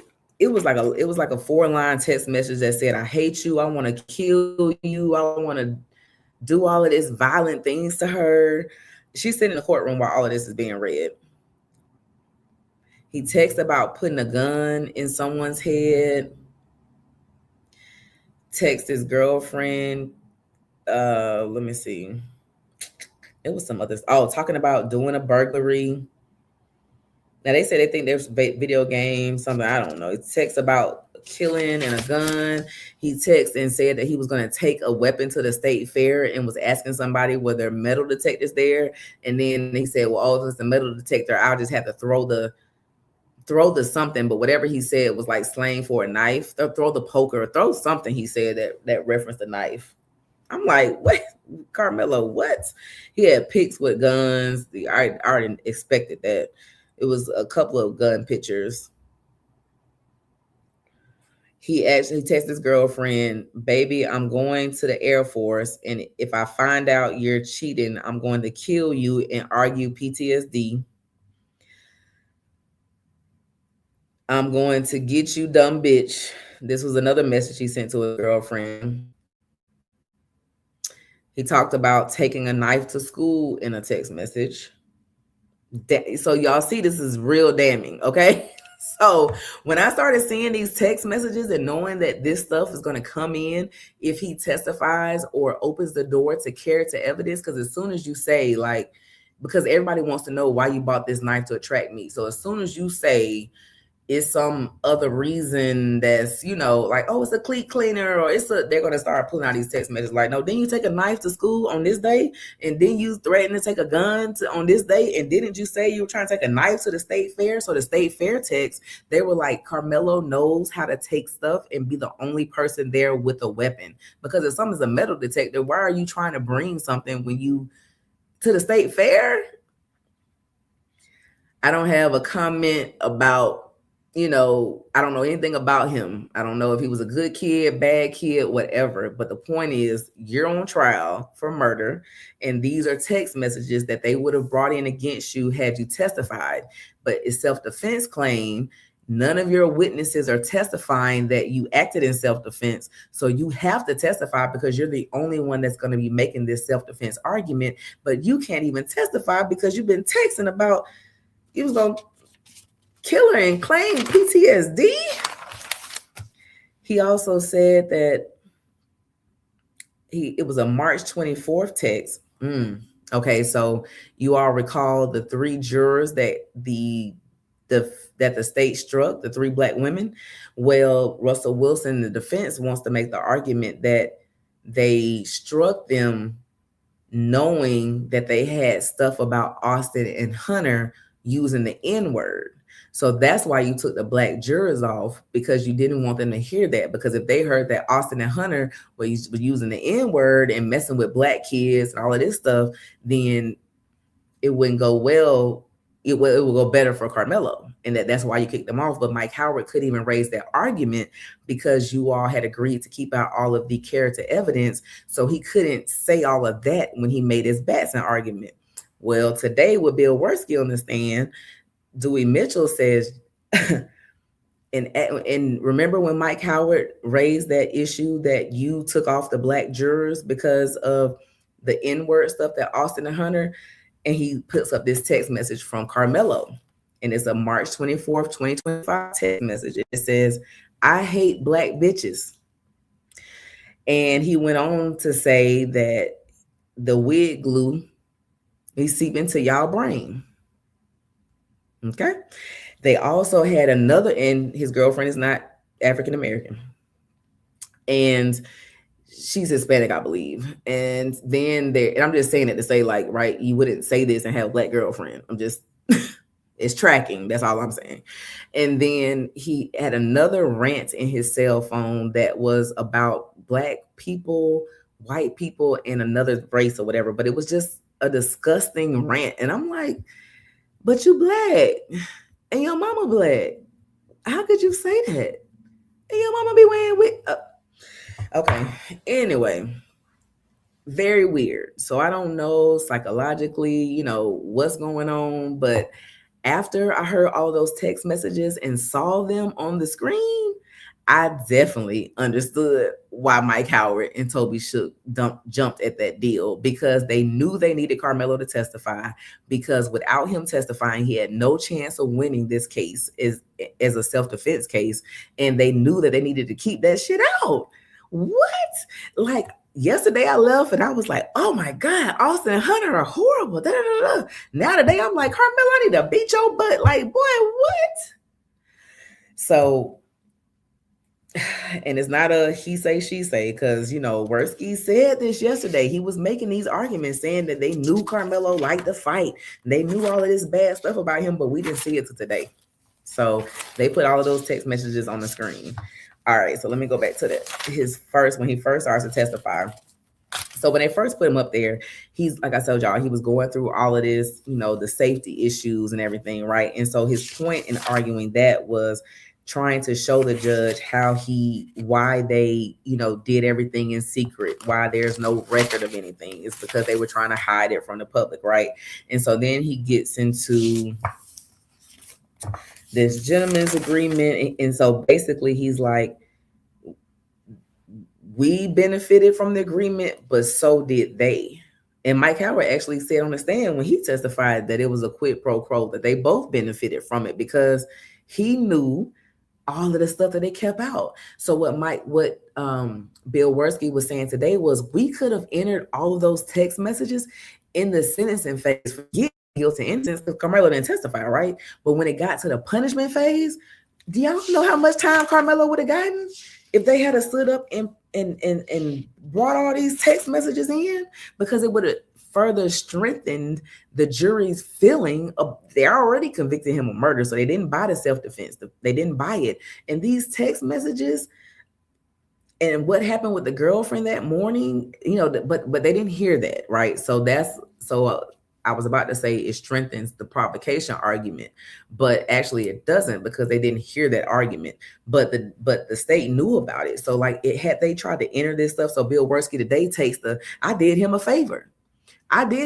So he did benefit. Forget he didn't testify. He was like, how was he going to testify? What was he going to testify to? Like he had 6 seconds that he could change to make it go his way in this case. 6 seconds under the tent is what he would have to be come to testify about something imaginary to change how this case is going against him. That was basically Bill Worski's point. Like they were losing this case. So no, I didn't think he was going to testify. It's Monday. His first 5 witnesses testified for us. At the end, they said he was the aggressor. So it's not going his way.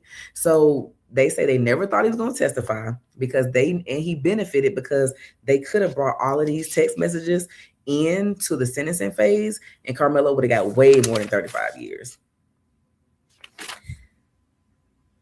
Trying to make sure I didn't miss any because it was, yeah. So that's poker. He did say poker, which is very weird when somebody says that. But anyway, he was referring to taking a knife to the state fair and then doing a burglary. Yeah, it was a lot of bad stuff, y'all. So I definitely understand why they entered into the agreement, although I've never seen an agreement. I'm not saying it was right. I'm just saying I understand how they said yes. But I don't like that anything wasn't put on the record because that's why we have all the issues and everything with it now. But I definitely understand why they jumped at this deal because there's no way Karmelo could have testified without it because all of this stuff would have been coming in. So now, let's see. They talk about the Batson. When Bill says the provocation, he's just going to let it stand on the record. I already told you all that part. And he says that the defense asked for manslaughter and the state didn't oppose it. They didn't oppose it. The jury could get there. They won't let him get there. And Bill admitted on the stand that there were no written WALLER findings. Oh, I need my buzzer. I was at home in my studio. Yes, so there were no WALLER findings. So, and I want to hurry to get to the closing. So let me just make sure the testimony had no live feed options. Let's see.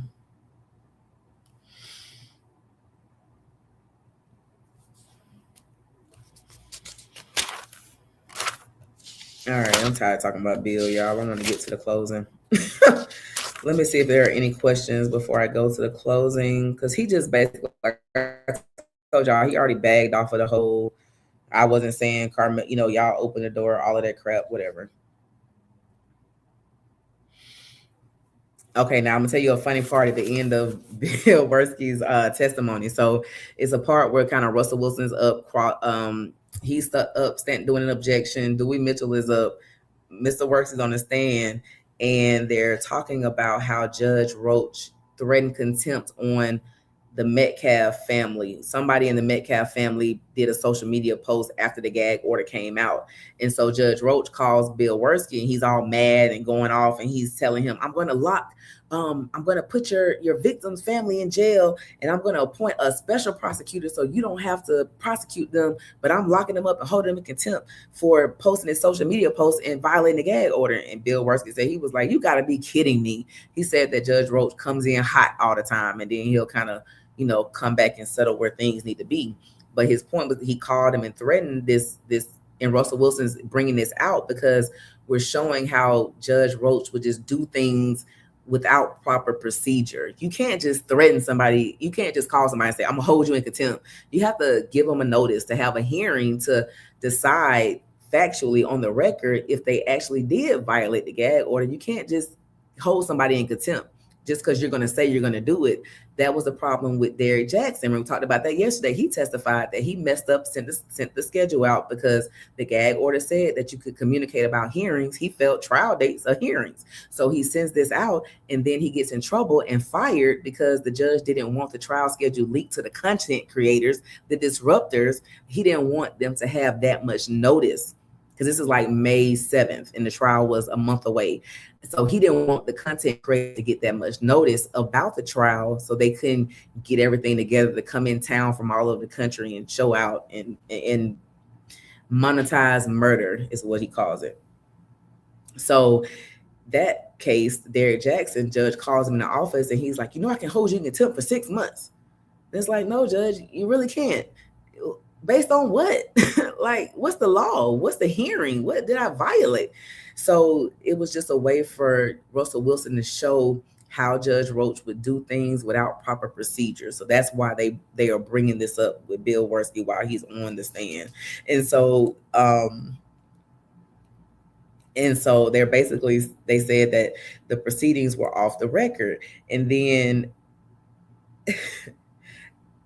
so they talking about this social media post and bringing it in. And so Dewey Mitchell jumps up and says, Judge, I objection. The door will be open. And everybody in the courtroom busts out because they were like, what door will be open? We're not talking to Dewey. What are you talking about? Everybody bust out laughing in the courtroom. And the judge didn't even say anything to everybody. He even chuckled because Dewey kind of sat down feeling like the lost person in the room, because it was like, Dewey, what are you talking about? What? The door will be open? He was talking because it was a character evidence question, but Dewey, we're not in trial. We're not in the middle of the gentleman's agreement. What are you talking about? It was so funny. Everybody laughed. So that was pretty much the end of Bill Worski's testimony, and he made some kind of closing statement from the witness stand before he got up. And then we get into closing. So I'm gonna go through super chats that have come in, and then I'm gonna come back and we're gonna go through the closings. And the judge only gave each side 20 minutes, so they're not long at all. So we should be wrapping this up soon, like a pastor. We got to wrap up 4 times. So we'll be wrapping up soon. All right, let me make sure I come back in the right person. Okay, so that's where I left off. All right, Blue Shy 5489 sends 10 jewels, thumbs up. Thank you so much for the support. Laren Hars, am I saying that right? Okay, yep, sends a $10 super chat. What? No question, no comment, just for the pure love of the game. Thank you so much for your support. TKO every time 19. You've been rocking with me the whole series. Thank you so much. Is the appeal based on defense making objections or the error of the court? Just because defense was lacking, the law is the law of Waller. It is, but you do have to preserve the issue. So I'm going to get into it when I get into the closing. So that was a great question. Thank you so much for the $5 super chat. I am about to answer that for you. Shout out to Riri Twins. Nana's gifted 5 Fit Lawyer memberships. Thank you so much. If you got one of these Fit Lawyer ATL memberships, thank Riri Twins Nana in the chat right now. Thank you so much.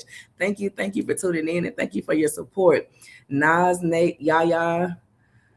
Who y'all give me tonight? Shaved, I hope I said that right. 4341 sends a $5 super chat. You break it down so a layperson can understand. I have learned so much. I get whatever you are explaining without having to rewind. You're brilliant. Thank you so much. Thank you. I really appreciate that. Thank you so much. I'm so glad that y'all are learning. Y'all are learning with me. Thank you so much. That was the whole point of this channel. So I'm so glad that That is how what's coming across. Rainy J 560 sends 10 jewels. Thank you so much. Anthony Peterson 5618 sends a $5 super chat. Says, what's your impression of judge's opinion of party's argument? Did the judge seek clarification? Yes, he sought clarification twice, and he also asked them to submit the record that they're arguing about, like the part of the record. So the transcripts have been released. Y'all, anybody, I'm going to go back and put the link in my chat. In the description. Well, you know what? Can I put it in the chat? I think I have to do it on YouTube for you all to be able to get that. But I'll go back and put it in the description, but I'm going to show you. There's a Karmelo Anthony court update page that everybody can go to. There's no login. You just go to this page, and everything that they have been releasing in the trial, such as the evidence and the transcripts, they are on this website. So shout out Fit, because I'm giving y'all some tea right here, okay? So let me show you. Well, where is the tab at? Hold on. Okay, here we go. So you just Google Karmelo Anthony court update page. That's what I put in the top. Scroll down, and you see this collincounty.gov page.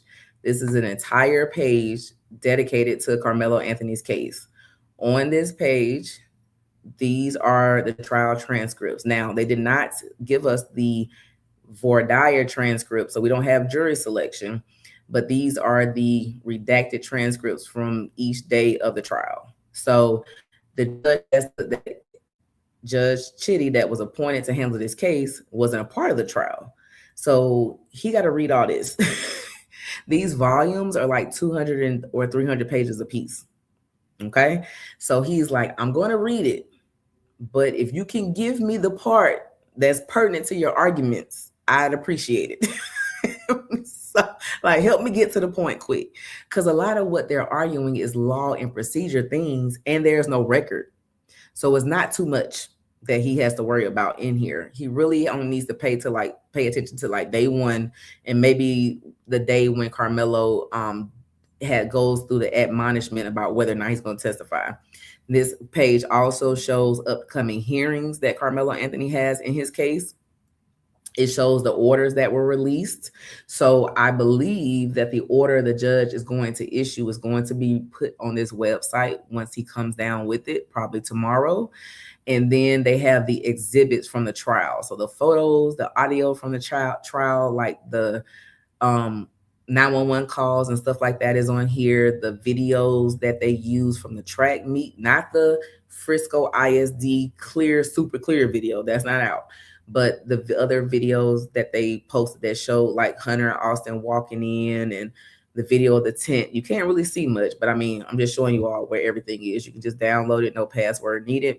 So there's that. So that is how where the transcript is. So the judge is like, give me a piece of the transcript that will help me get to the point. So, and from clarification, I'll go through it when I go through the closings, what questions he asked, but he did ask a couple of questions. And I love when judges do that, because sometimes you can kind of see like where they're leaning with the argument by the questions that they ask.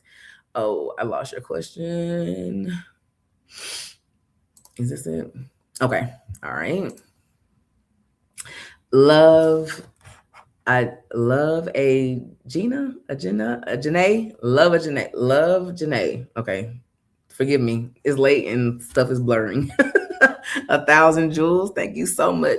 This astigmatism makes it so hard to see some of these letters and words sometimes, y'all. It's small.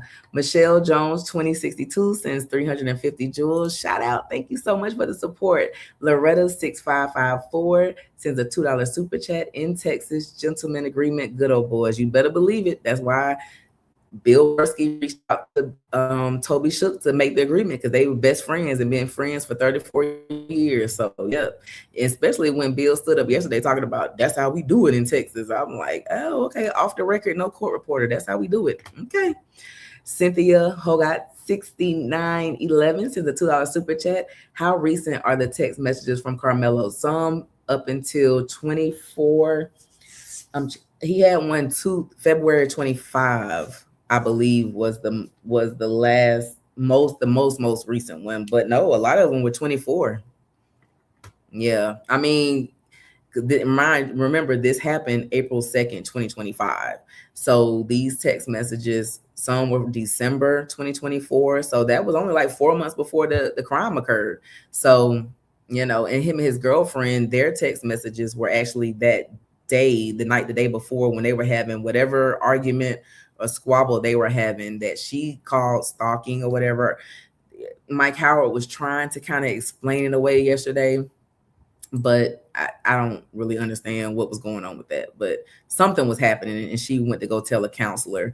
But what Bill Worski's point was, they tried to talk to the counselor. The counselor was really supportive of Karmelo, kind of didn't want to be involved. So she tried to kind of backtrack things. And they were like, why didn't you call the police and report what you had been told, when you knew that after you got told what you were told, which we didn't hear, 2 hours later, that person commits a murder? Why didn't you didn't think that was relevant for us to know? This is what the questions that they were trying to ask her, but she shut down and really didn't speak with them, and they can't force anybody to talk to them. So, because she didn't do anything wrong, so it's not like you can arrest her. So they just really didn't tell us today exactly what the girlfriend said to her, but just intimated that Karmelo wasn't handling the breakup well. And it's some kind of stalking incident is how it was said. Peerless Queen sends 10 jewels. Thank you so much, sis. Got another 10 jewels and another 10 jewels. Thank you so much. Ms. Pooh 4494 says Karmelo only had text that Austin and his brother acted on their words. Were you at the courthouse with me today? Because somebody else was saying the same thing. You're right. But check this. So Hunter and Austin, yes, they have all of this bad evidence against them. And in both cases, they would have to have a hearing before the judge for the judge to determine whether or not that evidence could come in. But less things would come in of Hunter and Austin. So while we know of it all, because when Mike Howard filed his motion in limine, he put all of it in there. Even the attorneys today put on the record that everything wouldn't have come in.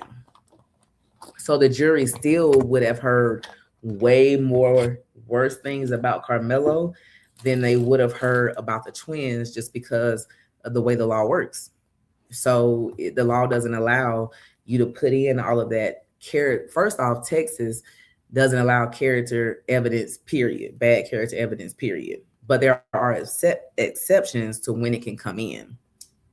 And that's when they got into the conversation about communicated and uncommunicated. And so there was a situation that Karmelo witnessed when the twins fight at a gym. He didn't know which one was which because they're identical twins, but he saw them beat up somebody and that knew that they were known to be bullies and stuff, right? So that would come in. But what if nothing else came in? And so what if nobody gets to see all those N-word text messages, and they don't get to see the videos that Austin has on his phone that show, how he terrorizes Black kids? What if that doesn't come in? Then Karmelo's is outweighing. I'm not saying that I would have entered a gentleman's agreement, because I wouldn't have been here. This is not something I believe should have went to a trial. But I think it's just other ways you could have handled this from the beginning that would have resolved it differently, but they're here now. But so I understand how they got into the gentleman's agreement. And maybe let's say I got into one, I entered one. You best believe it's going to be on the record, and you better believe it's going to be a way that we can hold the state to it, and each side nobody can violate it, and they can't just pull it back at the end of the day. Like all of this off the record stuff, I would have never agreed to any of that. Like all I got to say is I'm like Kevin Gates when it comes to trusting the DAs and the judge. Like we could be cool as friends, but when it comes about my case, never. So, that's my opinion on that. I do understand what you're saying, and there is a difference in that. But Karmelo acted, and see what the state will say back to you is Karmelo did act on his words. He stabbed Austin and killed him, and that's exactly what he texted about. So you see how that goes? Like, girl, I definitely see why they were jumping not to bring those text messages in all day. Okay, Ms. Pooh 4494 sends a $2 super chat, says, if you knew how these kids talk on these video games, girl, these kids talk like that in real life. But to your point, yes, that's what somebody in the courtroom was saying, that they do talk crazy on these video games. The only problem is there were some text messages that were bad that were unrelated to the video game. Like the whole, I'm going to the service, and if you cheat on me, I'm going to kill you and claim PTSD. That don't have anything to do with a video game. The text message about I'm going to the state fair with my poker. Do they have a metal detector? Oh, if they do, I'll just toss the poker before we go in. That clearly isn't about a video game. Saying that you now taking a gun to the school, committing a burglary, taking a tag off the car, that could be stuff you're doing within a game. And that could be something he could have explained when he testified. But there were, in the other one, when he told Collin's girlfriend a dumb bitch, and then saying that it was another violent one that he said he was going to do to her. I didn't write down all the words, but it was about 4 sentences, and it was just curse and threats and cursing and threats and cursing threats. It was really weird. And Bill Werski talked about them having a tumultuous relationship, is meaning like they always kind of had stuff going on. I don't know if this is true or not, right? This is just what they're saying. And so I get they could possibly be getting that information from whatever the conversation was with the AP and the girlfriend. And like I said, the girlfriend's been present. She's been coming to court every day. So when Dewey Mitchell had Bill Werski on the stand, he's like, when he's talking about the girlfriend and talking about these text messages, he says, yeah, and the girlfriend, she's here. She's coming to court every day in support. Matter of fact, she's sitting right here in the front row staring, giving me the death stare. And when he says that, one of the defense attorneys objects and says, like, he's badgering, he's messing with the witness, like, because he turned around to face her. Like, at the next break, they took her out, and she was upset because these text messages are now 2 years old, right? So they're still together. So you could tell, like, nobody wants to relive and be in a courtroom when the whole courtroom sees that your boyfriend that you're riding or dying for, that's locked up, was sitting here calling you a dumb bitch and saying he was gonna kill you if you cheated on him. So it got emotional for her. So they ended up taking her out in the middle of the hearing. But at our next break, or not the victim's advocate, I'm sorry, one of the attorneys, the defense teams, they have the attorneys and they have paralegals, stuff like that. So somebody that was helping with them kind of walked her out and had their hand around her shoulder and were consoling her, because it got kind of tense. Ms. Pooh 4494 sends another $2 super chat. Thank you, sis. I don't trust lawyers or judges, unethical people. I mean, I'm not gonna say that. Like, I do trust some, I know some, but there are unethical people in every position. Blue Shy 5489 sends 2 jewels. Thank you so much. Peerless Queen sends 5 jewels. Thank you. Y'all are so supportive. I love it. Tyrone Phillips 9872 sends 10 jewels. Venting the Truth 777 sends 10 jewels. Katrina Richardson DOTK sends 30 jewels. Thank you so much, sis, for your support. Tyrone Phillips 9872 sends another 2 jewels. Tongue-tied. Stephen Maxwell sends 10 jewels. All right, I'm gonna come back to the super chats. Oh my God, I'm having so much fun. I love this. Thank you so much for tuning in. It's 1,941 of you all in the chat. That is crazy. Like, share, and subscribe to the channel, and I am going to get into the closing arguments. All right. So after Bill Werski testified and got off the stand, the state rested. And then Russell Wilson asked for, did we take a break? I feel like we took a break before closings. Maybe we didn't. No, I can't remember now. Everything's running together. But I know the judge did say that he was going to give each side 20 minutes to do the closings. And the state announced that, surprisingly, Bill Werski, because it came out during his testimony, because Russell Wilson was cross-examining him over the WALLER findings, and he admitted on the record that, one, no, there are no signed, filed WALLER findings in this case, and second, he admitted that he really doesn't understand WALLER, that he reached out to, I think her name Lisa Braxton, who's an appeals attorney, and she was working with them alongside the entire time developing the WALLER findings. So while they worked for the 8 months to get ready for the trial, they would have meetings with the judge. determining what courtroom they were going to use. She would walk around and count the different courtrooms, count the different seats, see how much room was here, what was better, if there was access to an overflow room, where would they put the jurors. So she was working on that kind of thing and check the Waller factors and Waller findings. And she was going to be the one to draft the order of the Waller findings and get it signed into the case. Y'all, I don't even understand why the trial ended. We're at 2 months now, and they still don't have this proposed order of Waller findings signed. Okay, so I'm gonna share my screen and bring up Waller once again, so we're all on the same page. So when the Waller findings, so the state goes first. Let me go back, and then I'm come back to it. Okay, so the judge says 20 minutes each side. This is a defense motion. So whoever files the motion and has the burden of proof is the person who goes first or leads the motion. So they'll get to call witnesses first. So in this case, Karmelo, even though he's the defendant, it would come across like, you know, it is their motion. So they go first on things versus the state.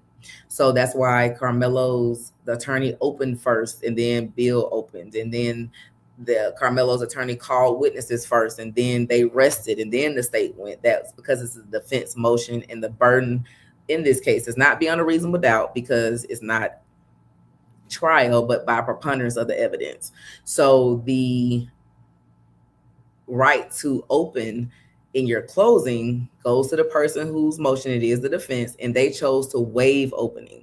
So what that means is they're going to waive speaking first in closing. They're going to let the state go first, and then they'll close so they can have the last word, although Mr. Worski ended up having the last word. He runs everything. I'm with Karmelo, like Bill run the courtroom. Okay. So Russell Wilson starts. He waives opening and the state argues. So the first argument of the motion for new trial that the defense raised was that Judge Roach put restrictions on the courtroom. And actually, it wasn't an argument about whether or not restrictions were placed because they stipulated to that day one. So that really wasn't the argument about restrictions being put on the courtroom. So restrictions were put in place by the amended order that the judge filed. And y'all saw that on that website that I just went to with all the different orders. It was a media order and an amended order on there as well. Those are the orders in question. What those orders said was that only 9 legacy media members could come into the courtrooms. 15 seats per family were going to be allowed. So many seats for court personnel, and then the other seats for the public. It said what times the doors were going to open for each entity. It was 8:30 for media family, 8:40 for media, and 8:50 for the public.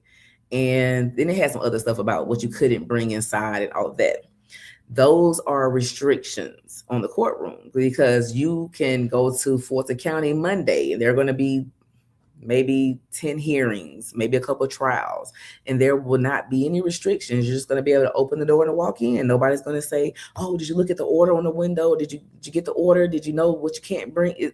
Okay, so when you do put an order in place that restricts the access to the hearing in any way, that is a restriction, okay? That's a closure to the courtroom. And so what the defense is arguing is that that closure triggers what's called WALLER. So if y'all been following me, you know that there are laws like, oh, it's illegal to do this, but then there is case law that tells us in every situation how the law is applied.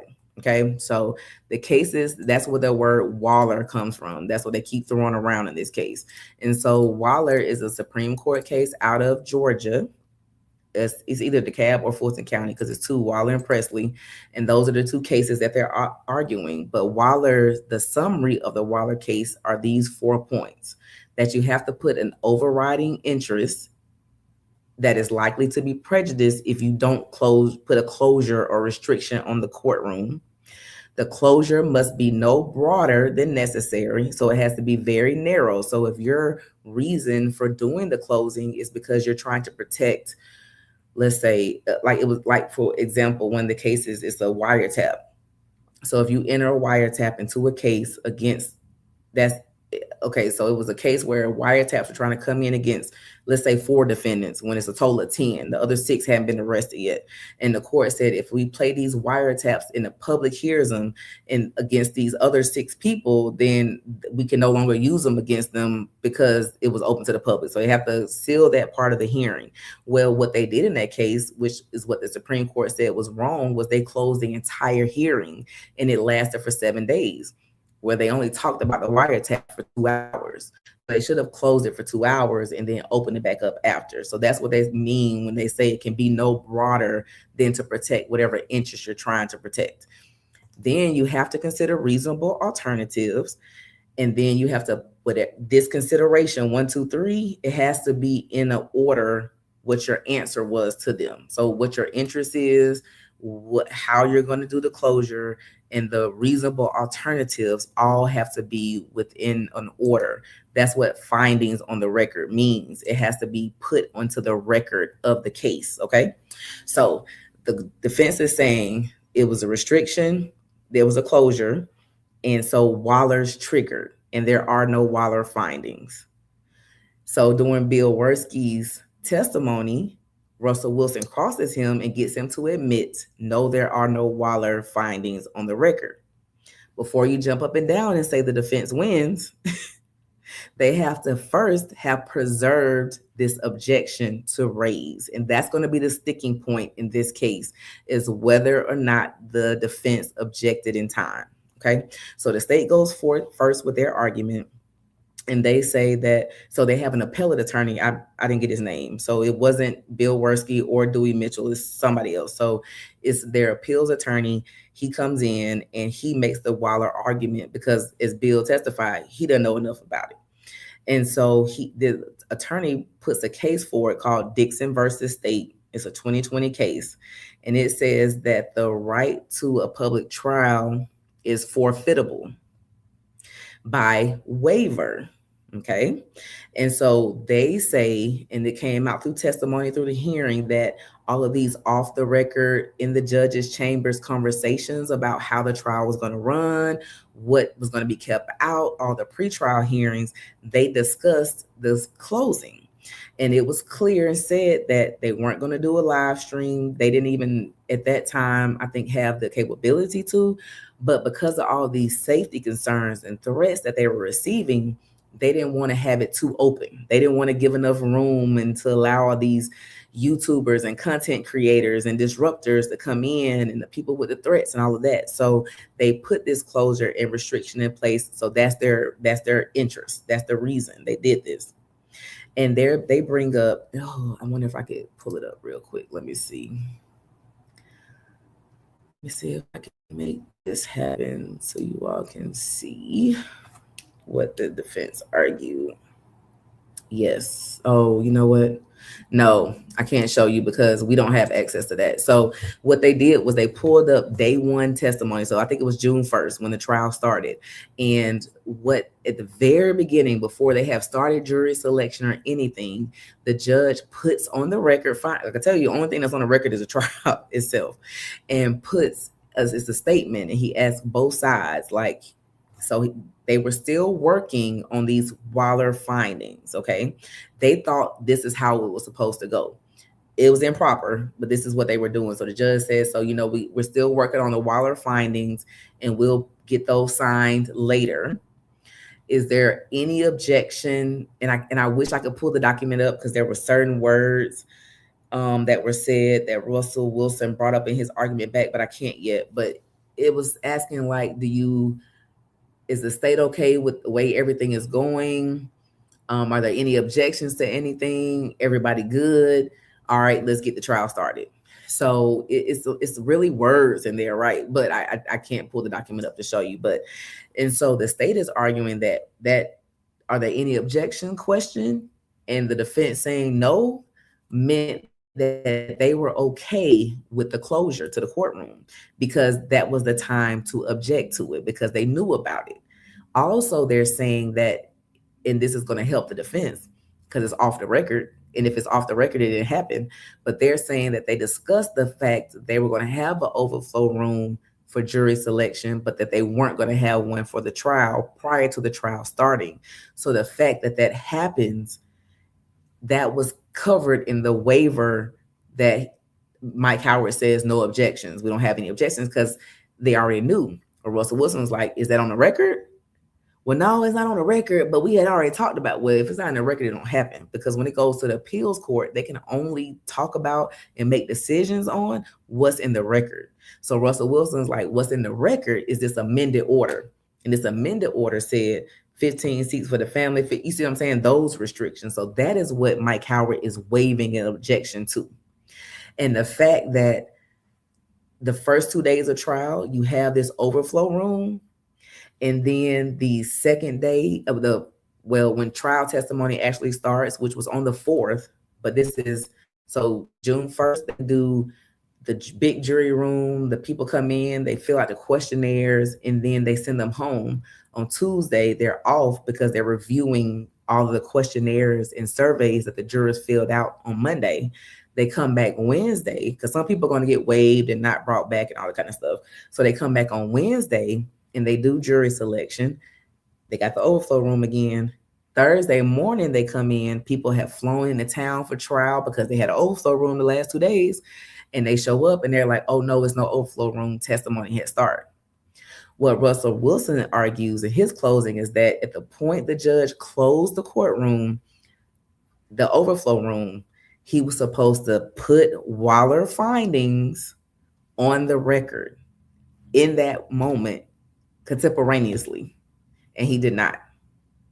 I'm gonna tell you what's so cool about this entire case. For anybody that was in person in the overflow room, we got to witness WALLER findings being put on the record. So we got to see.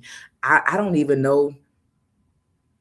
know if Judge Chitty did it like this because he knew this was the argument, or if this is just how he behaves because he knows what the law is and he knows how to follow it.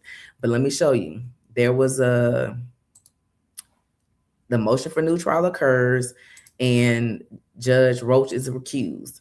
There's another judge put in place. Well, the defense wants this overflow room for the motion for new trial. So they file a motion and submit a proposed order to Judge Chitty, the new judge, for him to decide whether or not he's going to do an overflow room. And they also ask for a live stream. Let me show you that document.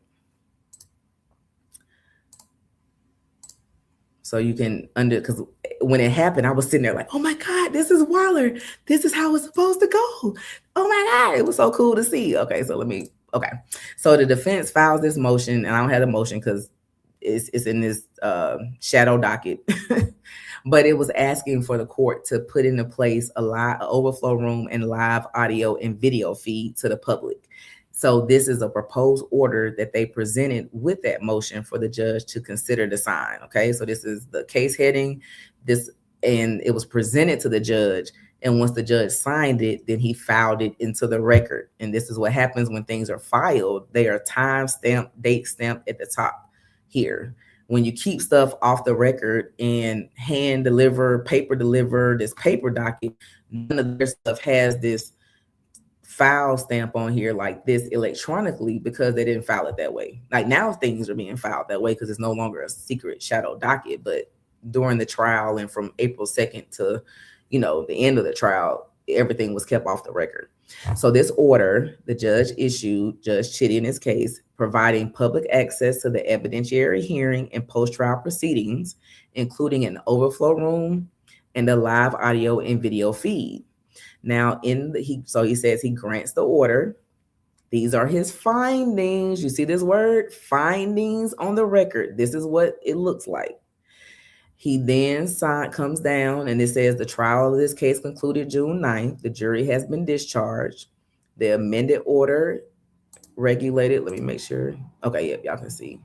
Let me drop myself down so it gets bigger. Okay. The amended order regulating trial proceedings. He talks about the amended order that was filed. He said that the defendant has moved the court. That means that the defendant, Karmelo Anthony's team, filed a motion asking the court to provide an overflow location with a contemporaneous audio feed. Contemporaneous means at the same time, audio feed and video feed. And they also asked for a real-time audio video feed For the post-trial proceedings in this case, the state doesn't oppose the relief. It says an overflow location, that's what they're asking for, is governed by this order.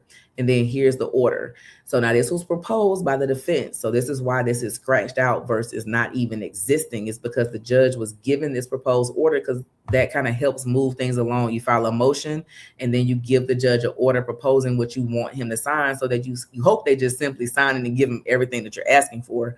But in this case, he did accept one condition. So the one condition he did is he took out the live feed.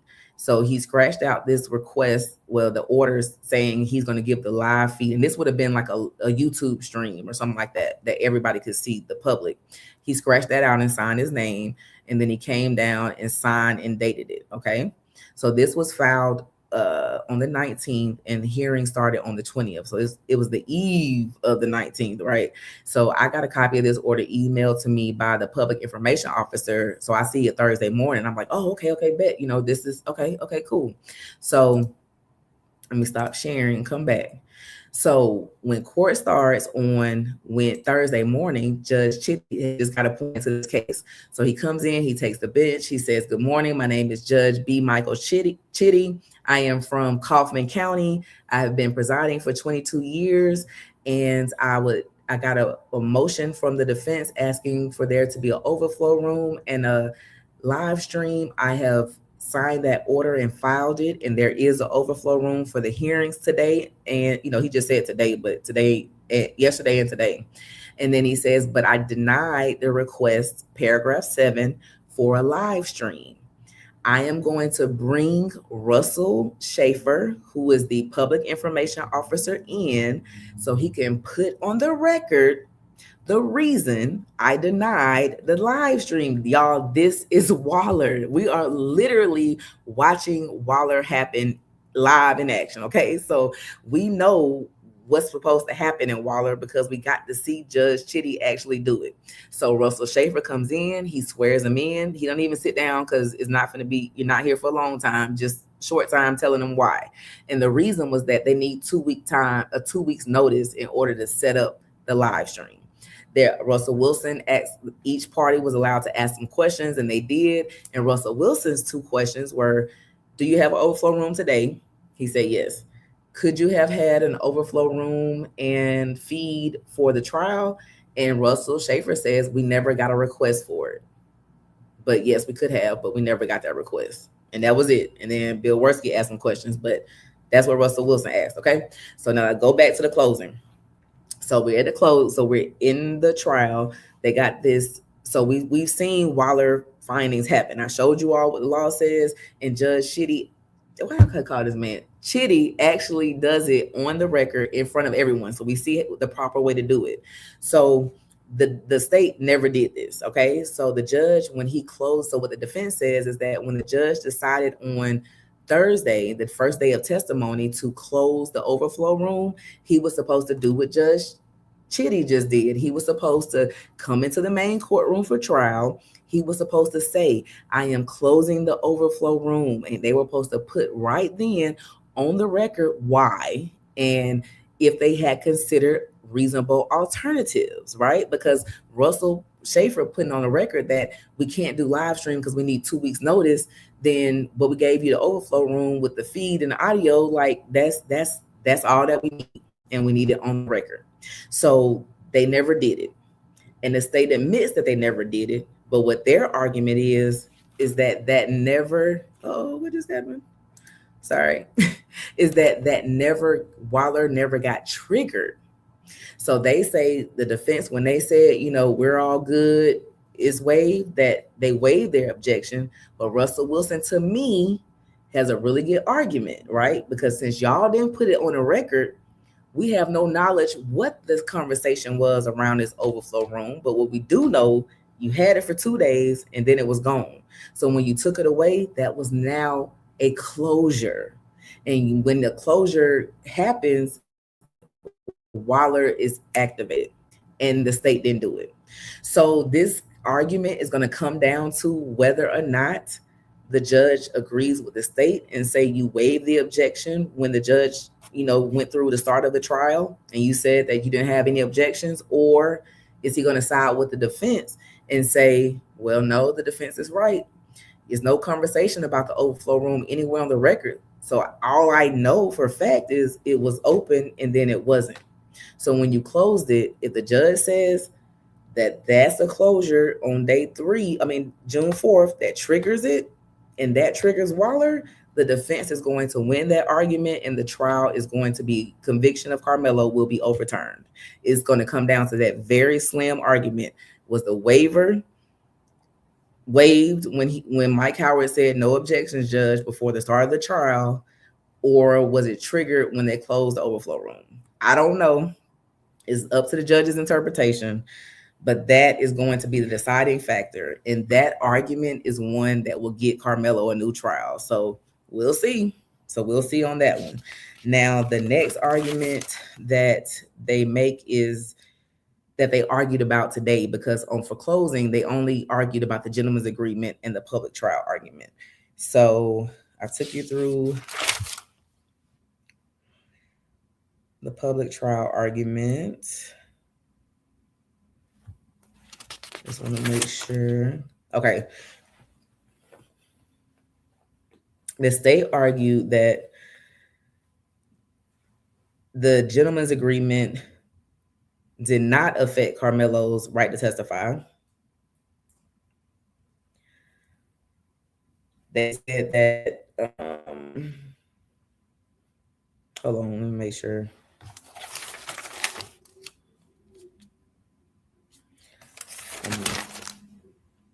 Oh, that's right. I'm sorry. Okay, so the appeals attorney argued the Waller issue, and then Bill Worski jumped up to argue the gentleman's agreement part.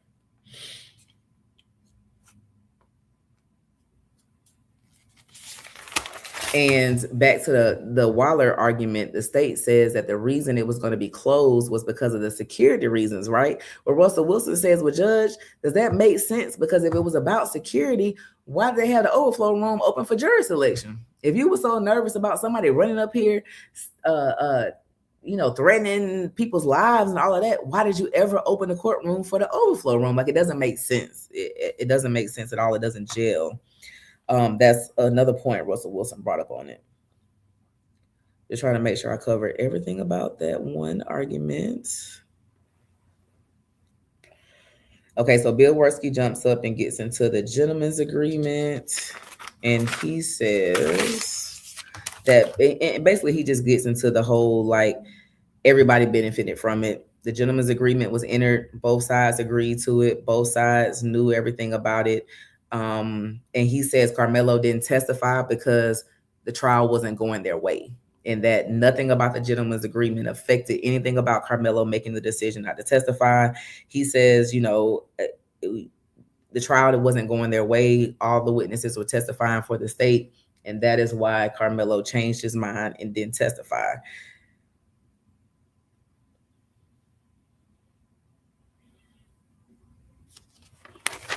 Okay.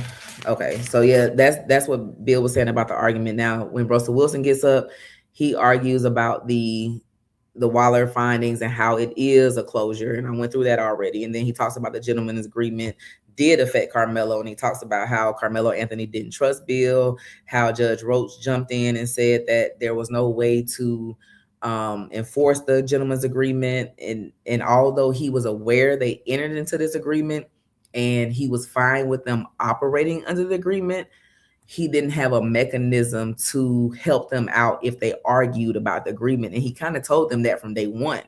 And he says, if something comes up in court, I have to follow the rules of evidence. I can't not follow this gentleman's agreement. It's just something y'all entered into between yourselves. So if you can't work it out between yourselves, then Carmelo Anthony, you shouldn't testify, because if you do and you open the door, then, and not open the door meaning you violate the agreement, because the agreement, he's saying if you open the door for character evidence to come in, I am going to say you open the door, and then I'm going to allow them to cross you on whatever, and then all these bad text messages come in, and Carmelo possibly could have gotten more time. Okay. And then that's when Russell Wilson makes the good argument that if it's an agreement, then it's an implicit agreement. That means that it's like a contract. It's like we both gave up something. And it's supposed to be a locked in agreement. It's not an agreement if there's no way to enforce it. And he pointed out, Judge, we've been arguing about this agreement for the last 2 days, and we're all experienced attorneys. Karmelo's just out of high school, doesn't know anything about the law, is not a lawyer. If we can't figure it out, then how was he supposed to figure it out to know if he could testify or not, Judge? Like, it just doesn't seem fair. So somebody asked earlier, did the judge ask for clarification during the closing? He did on 2 points. He was trying to understand about the agreement. What was his question? Oh, he was trying to understand like when the things were filed. So after they developed this agreement, nobody put the agreement in writing. But what they did put in writing to kind of memorialize the agreement somewhat was Mike Howard filed a motion in limine that he presented to the judge before trial that basically listed all of this stuff about Austin and Hunter that he was aware of. And then the state filed this motion to enter extrinsic evidence against Karmelo that had the 75 pages. Like, that was their way of getting what we're going to keep out into the record, but they didn't have the agreement written down to say, you know, what happens if it's breached, whether it like none of the details of the agreement, just the evidence that they had agreed to keep out was put into the record. So the judge wanted to clarify that. And then he asked another question on WALLER. As Russell Wilson was arguing, what did he ask?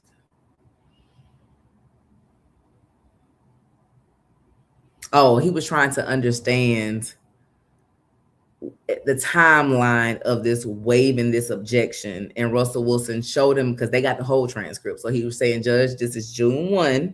This is prior to anything starting. So they haven't even walked into the room yet with the big jury pool and did the things. That's when he waives. And then on the 4th is when they close the overflow room, and there's never a question again about what you waive.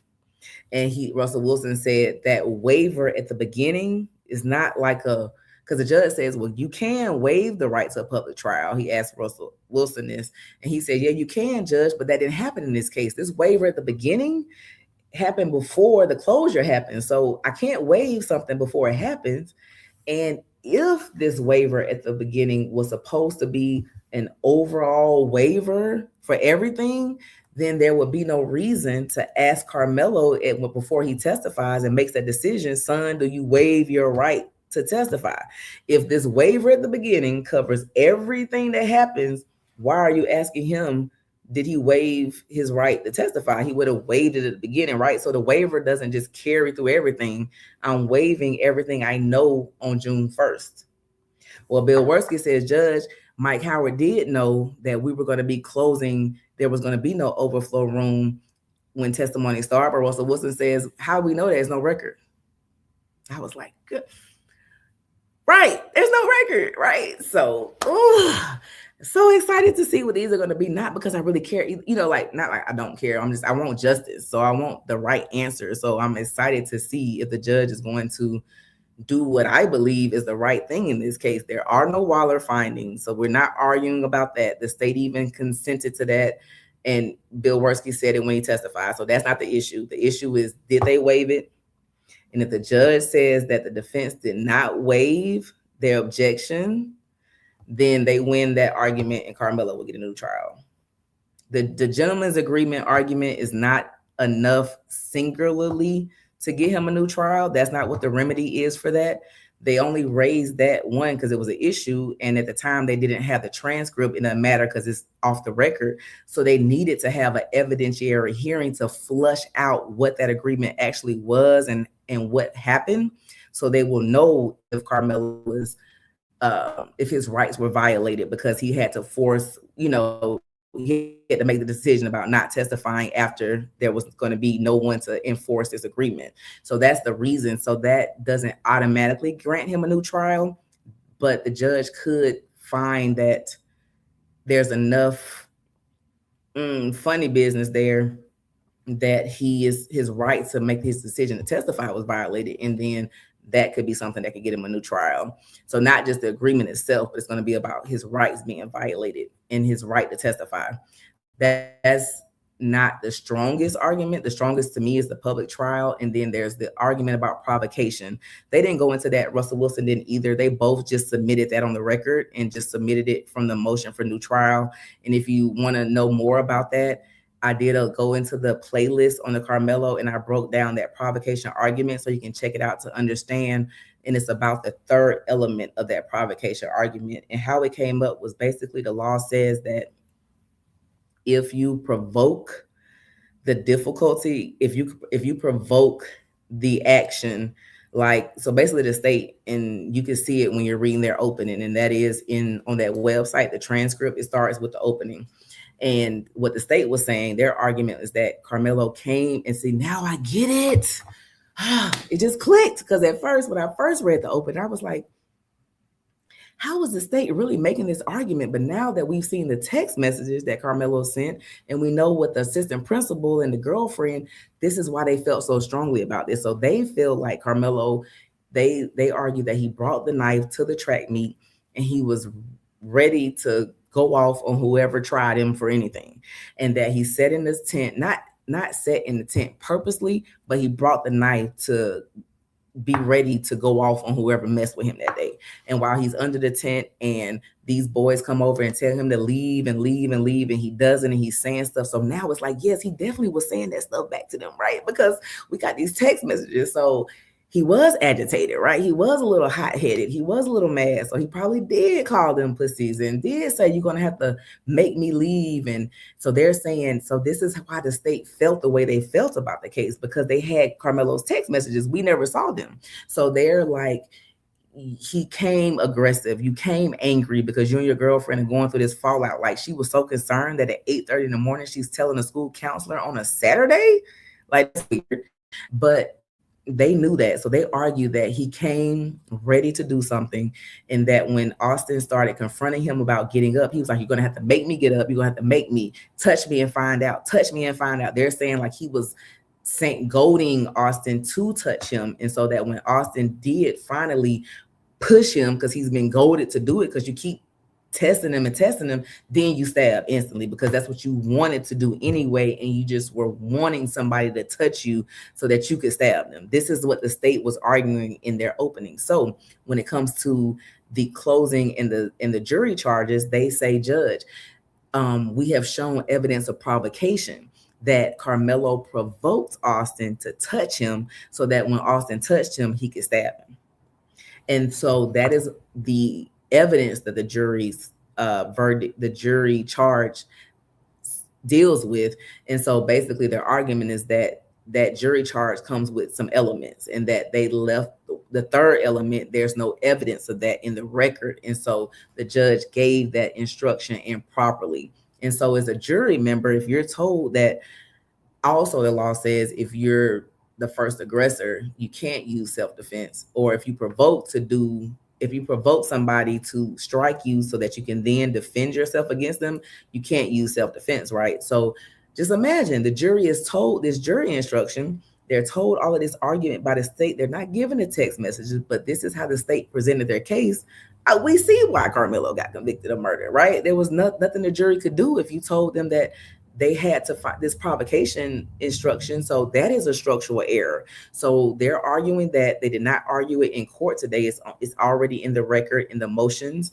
And so, and it's in the record by the motion for new trial for the defense, and the state argued it already at the original trial. So it's in the transcripts.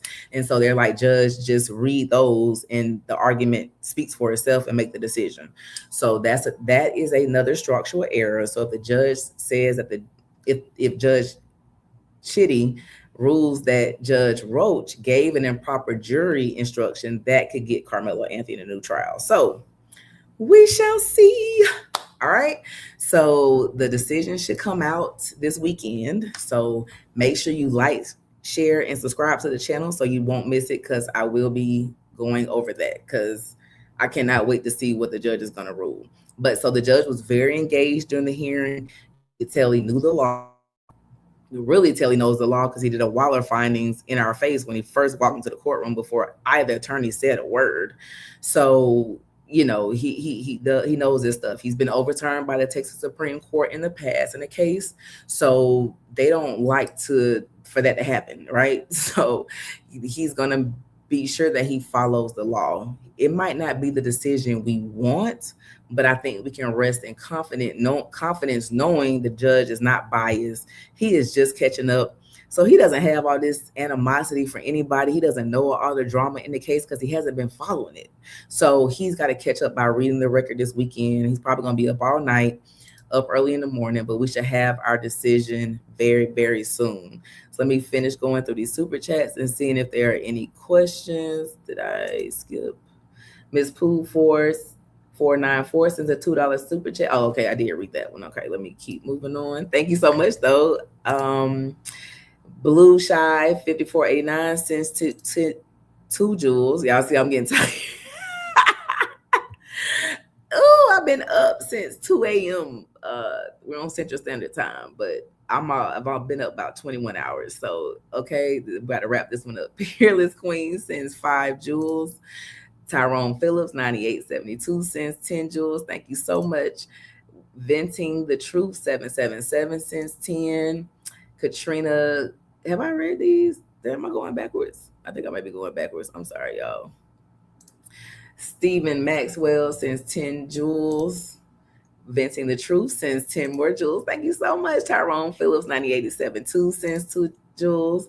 Nova the Great 1468 sends 750 jewels. She says, let them cook. Yeah, exactly. Let them cook. After the hearing, I went up to Russell Wilson. I was like, Russell Wilson, oh my God, it's so nice to meet you. Y'all did an amazing job. Like, I've been so excited since I read the motion for new trial. I had to come fly up here in person from Atlanta to see the hearing. So let's see. Like, I'm a law nerd, so I'm so excited. It was so funny because I was sitting next to a girl today. She was like, this is boring. I'm over there like taking all these copious notes. I'm like, this is amazing. What you boring? What? This is into it.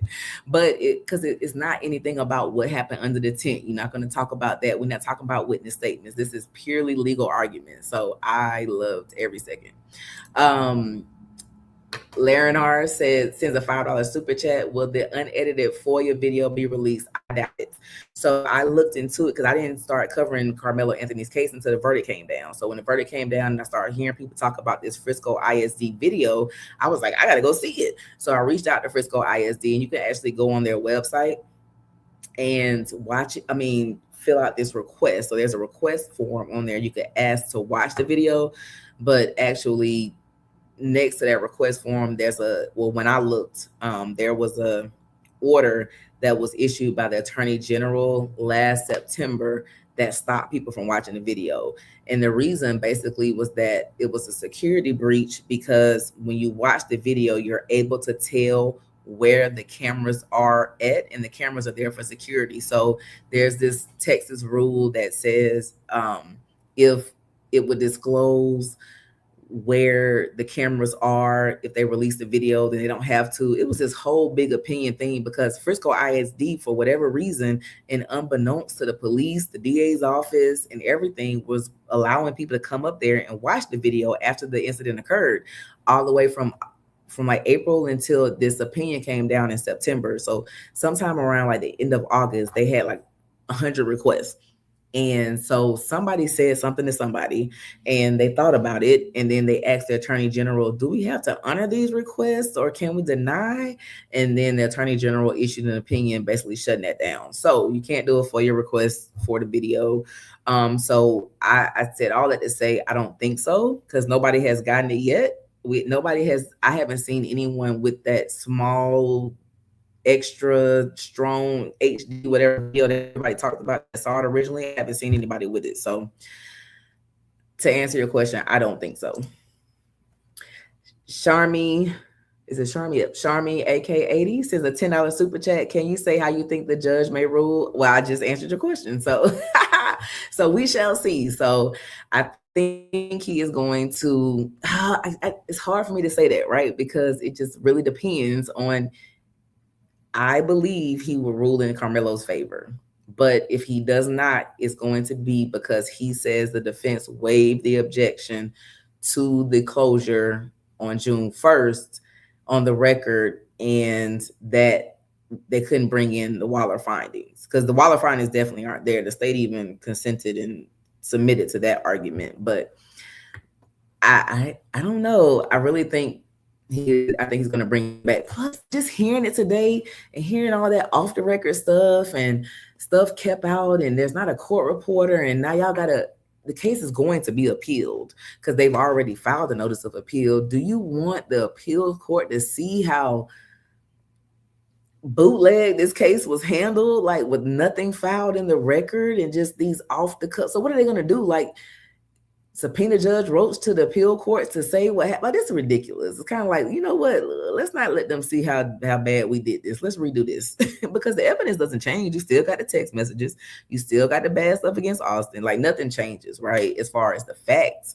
So I think it may be getting overturned. That's what I think. But we'll see. But if it doesn't, it's going to be because he doesn't think that the defense preserved that objection, because there definitely are no Waller findings on the record. All right, Tyrone Phillips, 9872, back again with 10 jewels. Roxy Shaw, 0629, sends a $2 super chat, says, what was your takeaway with this, Judge? I've answered. Yeah, I at first I was kind of like, Judge, because it was a Drake Pardo case or something from 2019, a 4-year-old that got taken from CPS. CPS didn't follow the rules. Judge Chitty had the case. He ruled in favor of CPS. The Texas Supreme Court overturned him and returned the child and said he was wrong, but the child took a year for that to happen. But, you know, I just felt like he was going to follow the law. I said either we'll know how he's going to be, and he showed us when he came through the door day one. Yesterday, first thing he did was do a Waller findings on the record. So I think he's going to follow the law. So I'm going to rest well in his decision. I know it won't be shady if he doesn't rule him out and rule the way I want it to go. And I don't want it to go anyway because I want Karmelo, whatever. I'm into the law. Like, I want the law to be followed. I want justice to be served, because we can't get away from what we can't get away from. Okay. Organically Shanae sends a $5 super chat. This reveling Karmelo was a troubled kid as well. Typical gamers do not talk like that. All right. Well, we definitely know not all of those text messages had anything to do with gaming, right? But definitely, yeah, something was going on there. So, you know, I don't know. But I definitely understood why they jumped at that deal. Lady BB4 4503, I'm sorry, sent 2 jewels. Thank you so much. Lady BB4 4503, Lord, I'm tired, sends 10 jewels. Thank you so much. Anthony Peterson 5618 sends a $5 super chat. Your opinion of officer that disclosed court calendar of trial hearing then fired, career ending, Judge Roach a witness. So I felt so bad for Derrick Jackson. He seems like a really nice guy.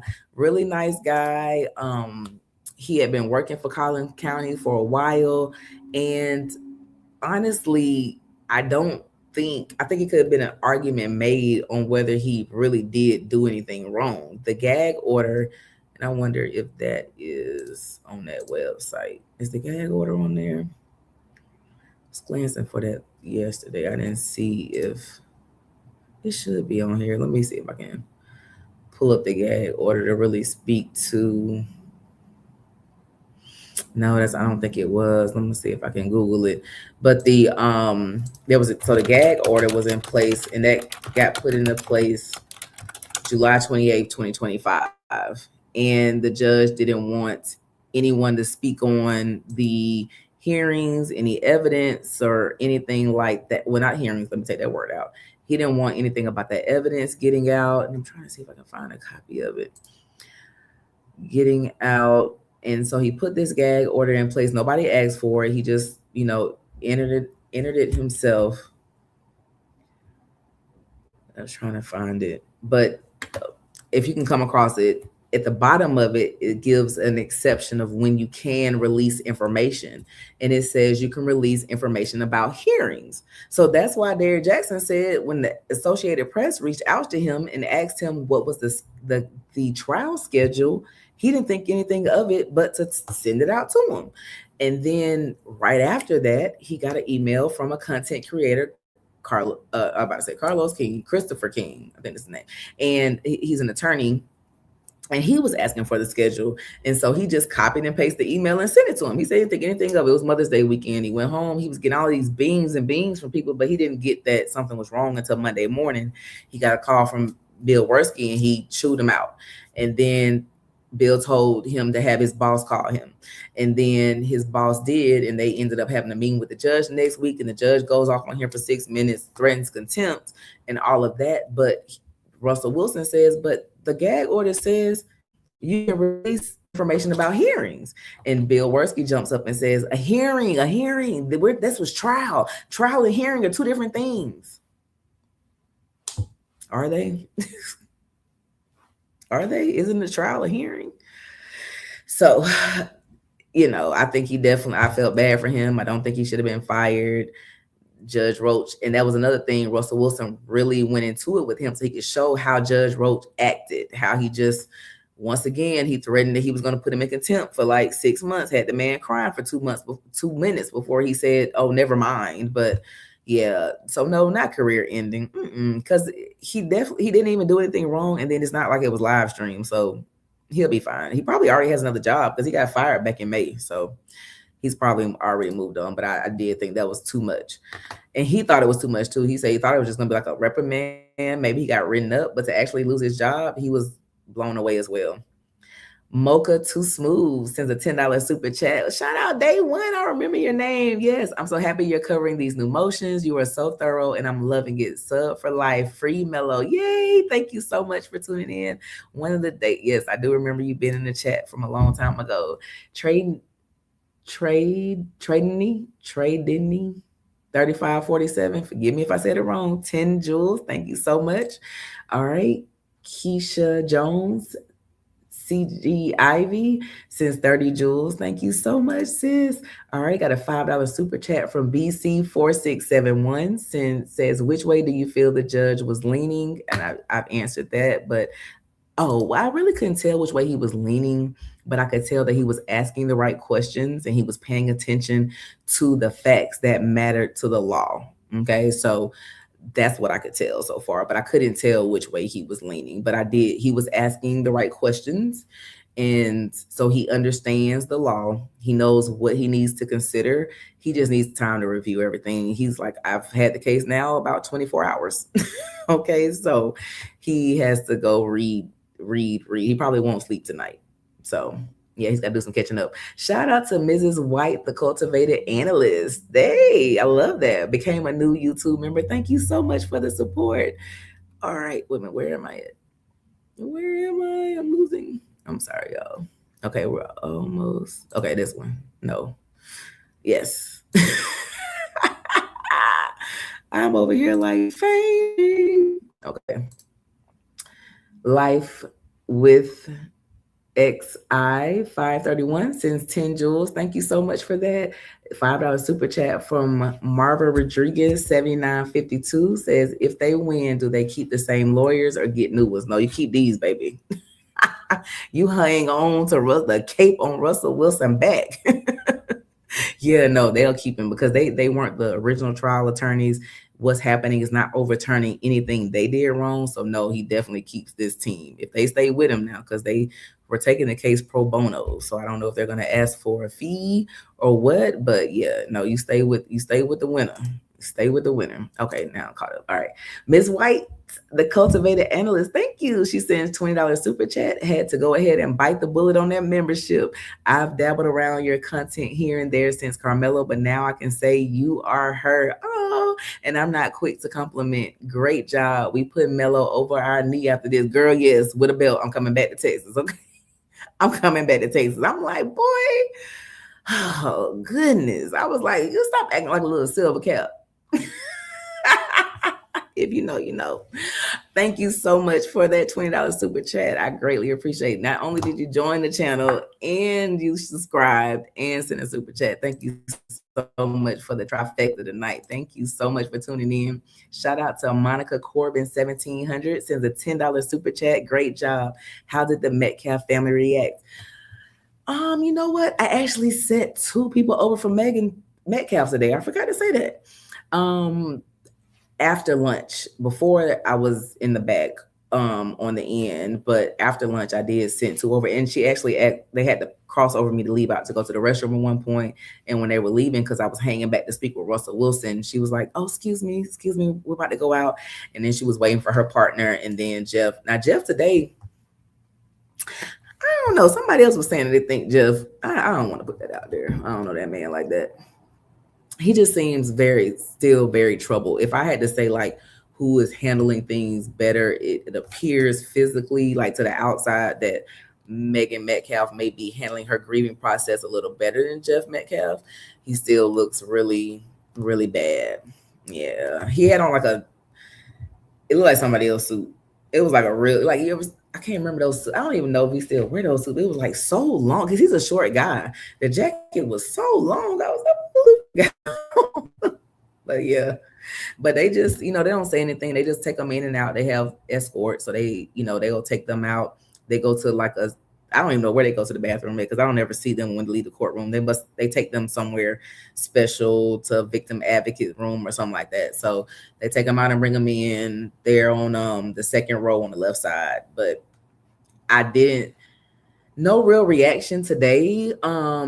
I couldn't see them yesterday. Yesterday I was sitting behind Karmelo's family, so I was focused on them and their reaction yesterday. So I don't know of what their reaction was yesterday when all the information came out about Hunter and Austin.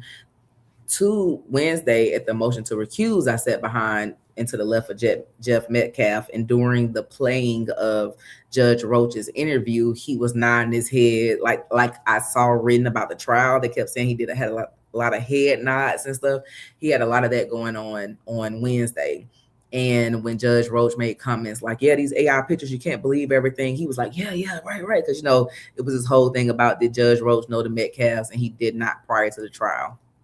And it doesn't even appear that way, or it doesn't appear anyway. Like nobody like kikis or anything with them, in between. Everybody's focused on the actual case. I'm referring to the lawyers. And so, but he did a lot of head nodding and all of that. But today it's not like they left out with a decision. So it wasn't any kind of reaction. Megan was just like, excuse me, we're going to leave out, so it wasn't any kind of reaction. So we won't be in person when we get the response for this. So we won't know how they'll handle it. I guess if they do an interview or say something. Life with X. Oh, I think I did see this one. Thank you. Since 5 more jewels. The Kelly RC sends 67 jewels. Thank you so much, sis. Mother for Me sends 10 jewels. Okay. L'exquisite reads sends 10 jewels. Like, I'm a little tired, but I got it. All right. Life with XI531 sends a $2 super chat. Would you want a new trial? Oh, after today and seeing all of that, well, you know what? Yes, if the law was not followed. It is what it is. You want the law to be followed because you never know where things could have gone. I don't know what people would have decided. I don't know, because they still had to have an evidentiary hearing on these text messages from Karmelo, just like they would have had to have a hearing on the stuff about Austin, right? So who knows what would have actually come in, what would have been kept out. Like, they'll actually do that second time around. Karmelo would definitely testify second time around. I mean, I would think, I don't know, but it's going to be a different trial. It's not going to be in Collin County. I don't see how that happens. I see a change of venue happening. I see in the jury that gets chosen, the law says they cannot be told that this is a retrial.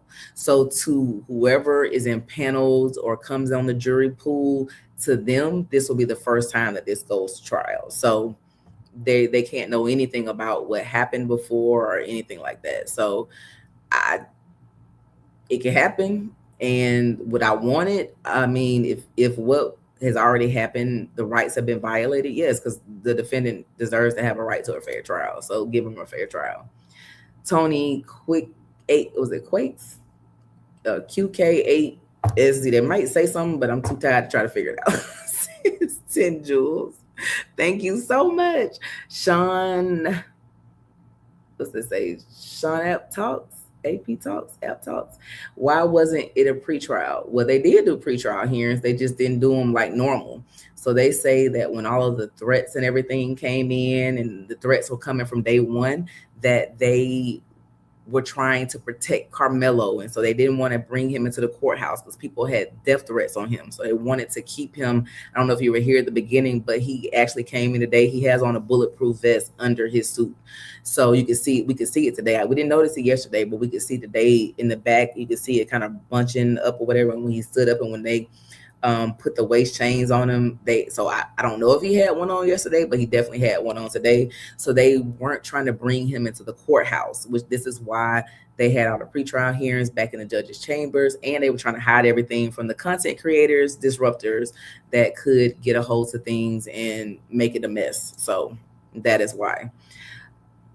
Panda Gaming 2739 sends 10 jewels. Thank you so much for your support. TKO Every Time 19 sends a $5 super chat. I hope it was worth it for the judge and lawyers to try to put Melo away quickly, because all their reps took a hit. Great coverage. They sure did. And whenever you do something shady, underhanded, or whatever, it'll come back. It'll come back. So do I want a new trial? If they didn't give him a fair trial, that's what he deserves. So do it over.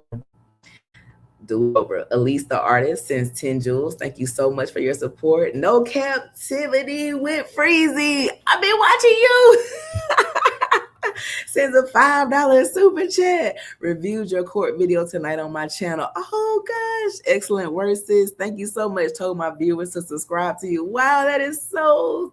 I have been listening to your Nolan Wells coverage.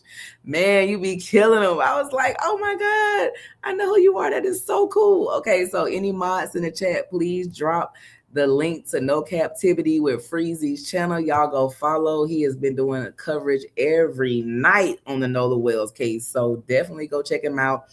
Over here, I just cannot be on YouTube so much to catch every little thing that drops in the case. So I wait and come in when the paperwork hits the dockets. So when arrest warrants come out in Nolan Wells case, I'm jumping in. But right now, follow No Captivity with Freezy. He is going live every night, keeping us updated. So I love your show. I put it on at night. So that's so crazy that you jumped into the chat. I love it. All right. I am going to shut it down because hit 2 a.m. Central Standard Time, I would have been up for 24 hours. So I need to go to bed. So thank you all so much for following this coverage. Stay tuned, like, share, and subscribe to the channel when the judge issues the order, which should be sometime this weekend. He said he would have it tomorrow. We will go live and cover that order and break it down. And whatever happens, happens. If Karmelo Anthony is granted a new trial, I can imagine that he'll be back in court top of next week to get his bond situations. The bondsman who actually placed the bond for him that he was on before he was convicted was at the courthouse, I think Wednesday or Thursday. Somebody talked to him and he was saying that if he gets a new trial, he's going to reinstate the bond. Now that's not his decision, but what he's saying, if he's granted a new bond, he's not going to make the family like repay, like he'll just put him back on the bond. So that's going to be a great help, and he'll go back on bond. And I think that's what would happen. I'm not sure. It was a group of attorneys at the courthouse on yesterday that I asked this question to, because of course I didn't want to interrupt the dream team, right? So I don't know the answer, but in my mind, but I'm sure it's some rule that says if you were convicted of this type of crime, you don't automatically go back on the street. You probably will have to have a bond hearing. So just stay tuned. We'll see. We would definitely have a decision no later than Monday, because yes. So Bravo beat 79-83, and I wasn't even trying to click this. I just hit the mouse by mistake. But it's funny you asked that, because they did not invoke the role invoke the rule of sequestration. So what the rule of sequestration is that when you have a hearing and you have witnesses that are going to testify, you don't want the witnesses to hear the other witnesses' testimony to influence it. So you want them to be sequestered. You want them to be away from each other and not come into the courtroom until after they testify. Well, in this, you have to ask for that though. That's not automatic. So if at the beginning of a hearing or beginning of a trial, one of the attorneys doesn't stand up and judge, we want to invoke the rule. Sometimes you don't even have to say the word sequestration. Everyone knows what you mean, but or you say, Judge, I want to invoke the rule of sequestration. Then the judge will say, are there anybody who's going to be testifying as a witness in this case? You need to step outside. Don't talk to any of the witnesses until after you testify, and don't come in the courtroom or don't watch anything if it's live streamed until you testify. So that is what the rule of sequestration is. That was not asked for in this case, because if it had been asked for, what would Bill Worski have done? Because he was going to be a witness, but he was also arguing. So he wasn't going to ask for it. The defense didn't ask for it because Toby Shook sitting in the courtroom the whole time Mike Howard was testifying. So I don't think any party cared. So it wasn't raised in this case, but that is what that rule means. And I just see a super chat popped up. Let me see what that says. Anthony Peterson, 5618, sends a $5 super chat, says Story Roach wife represented a Metcalf family member in a divorce. Which, you know what, I've been hearing that, but it hasn't come up in any of the hearings or been raised as an issue in any of the motions or anything. So I can only speak to something I've seen that's proven. So I can't verify. I cannot confirm or deny. Butterfly 8. What does it say? I see, like, I can't tell if it's a B or 8. I think that says B16. It's astigmatism. B16 is 9 cents. A $10 super chat says, thank you for your commentaries. Thank you so much. Thank you all so much for the support. I thank everyone for sending super chats and jewels tonight. I'm not going to read through all of them again because y'all will be on here about 30 more minutes. But thank you so much, everyone who gave super chats and sent jewels tonight. Teresa Wright, 828. Thank you so much. You sent me a Cash App the other day, and I didn't see it when it came through, but I gave you a shout out on the live this morning for my Cash Apps. I believe that was you on my Cash App too. I think. If not, you sent something here and it's another right. But thank you so much for always showing up and supporting Beauty and Fillers right now sent the $10 super chat. I just thank everyone who sent super chats tonight. Thank you everyone who has been following the coverage. Y'all have been killing it in the chats, killing it in the questions. So I'm going to try to go back through some of the comments and stuff. And when I do a live, when the order comes out, I'll try to answer more questions. But I am about to be signing off because this has been almost a 24-hour day. I'm so glad I don't have to be at that courthouse at 4 a.m. So I'll be flying back to Atlanta in the morning and waiting on judges' order to come down. So I'm thinking sometime like Saturday evening or so. So we'll see. All right. So thank you all so much for tuning in. Shout out to all the mods in the chat, dropping the links, keeping up with the comments, telling everybody thank you when I don't see it. I greatly appreciate you all support. Thank you so much. Make sure you like, share, and subscribe to the channel. And I will see you in court.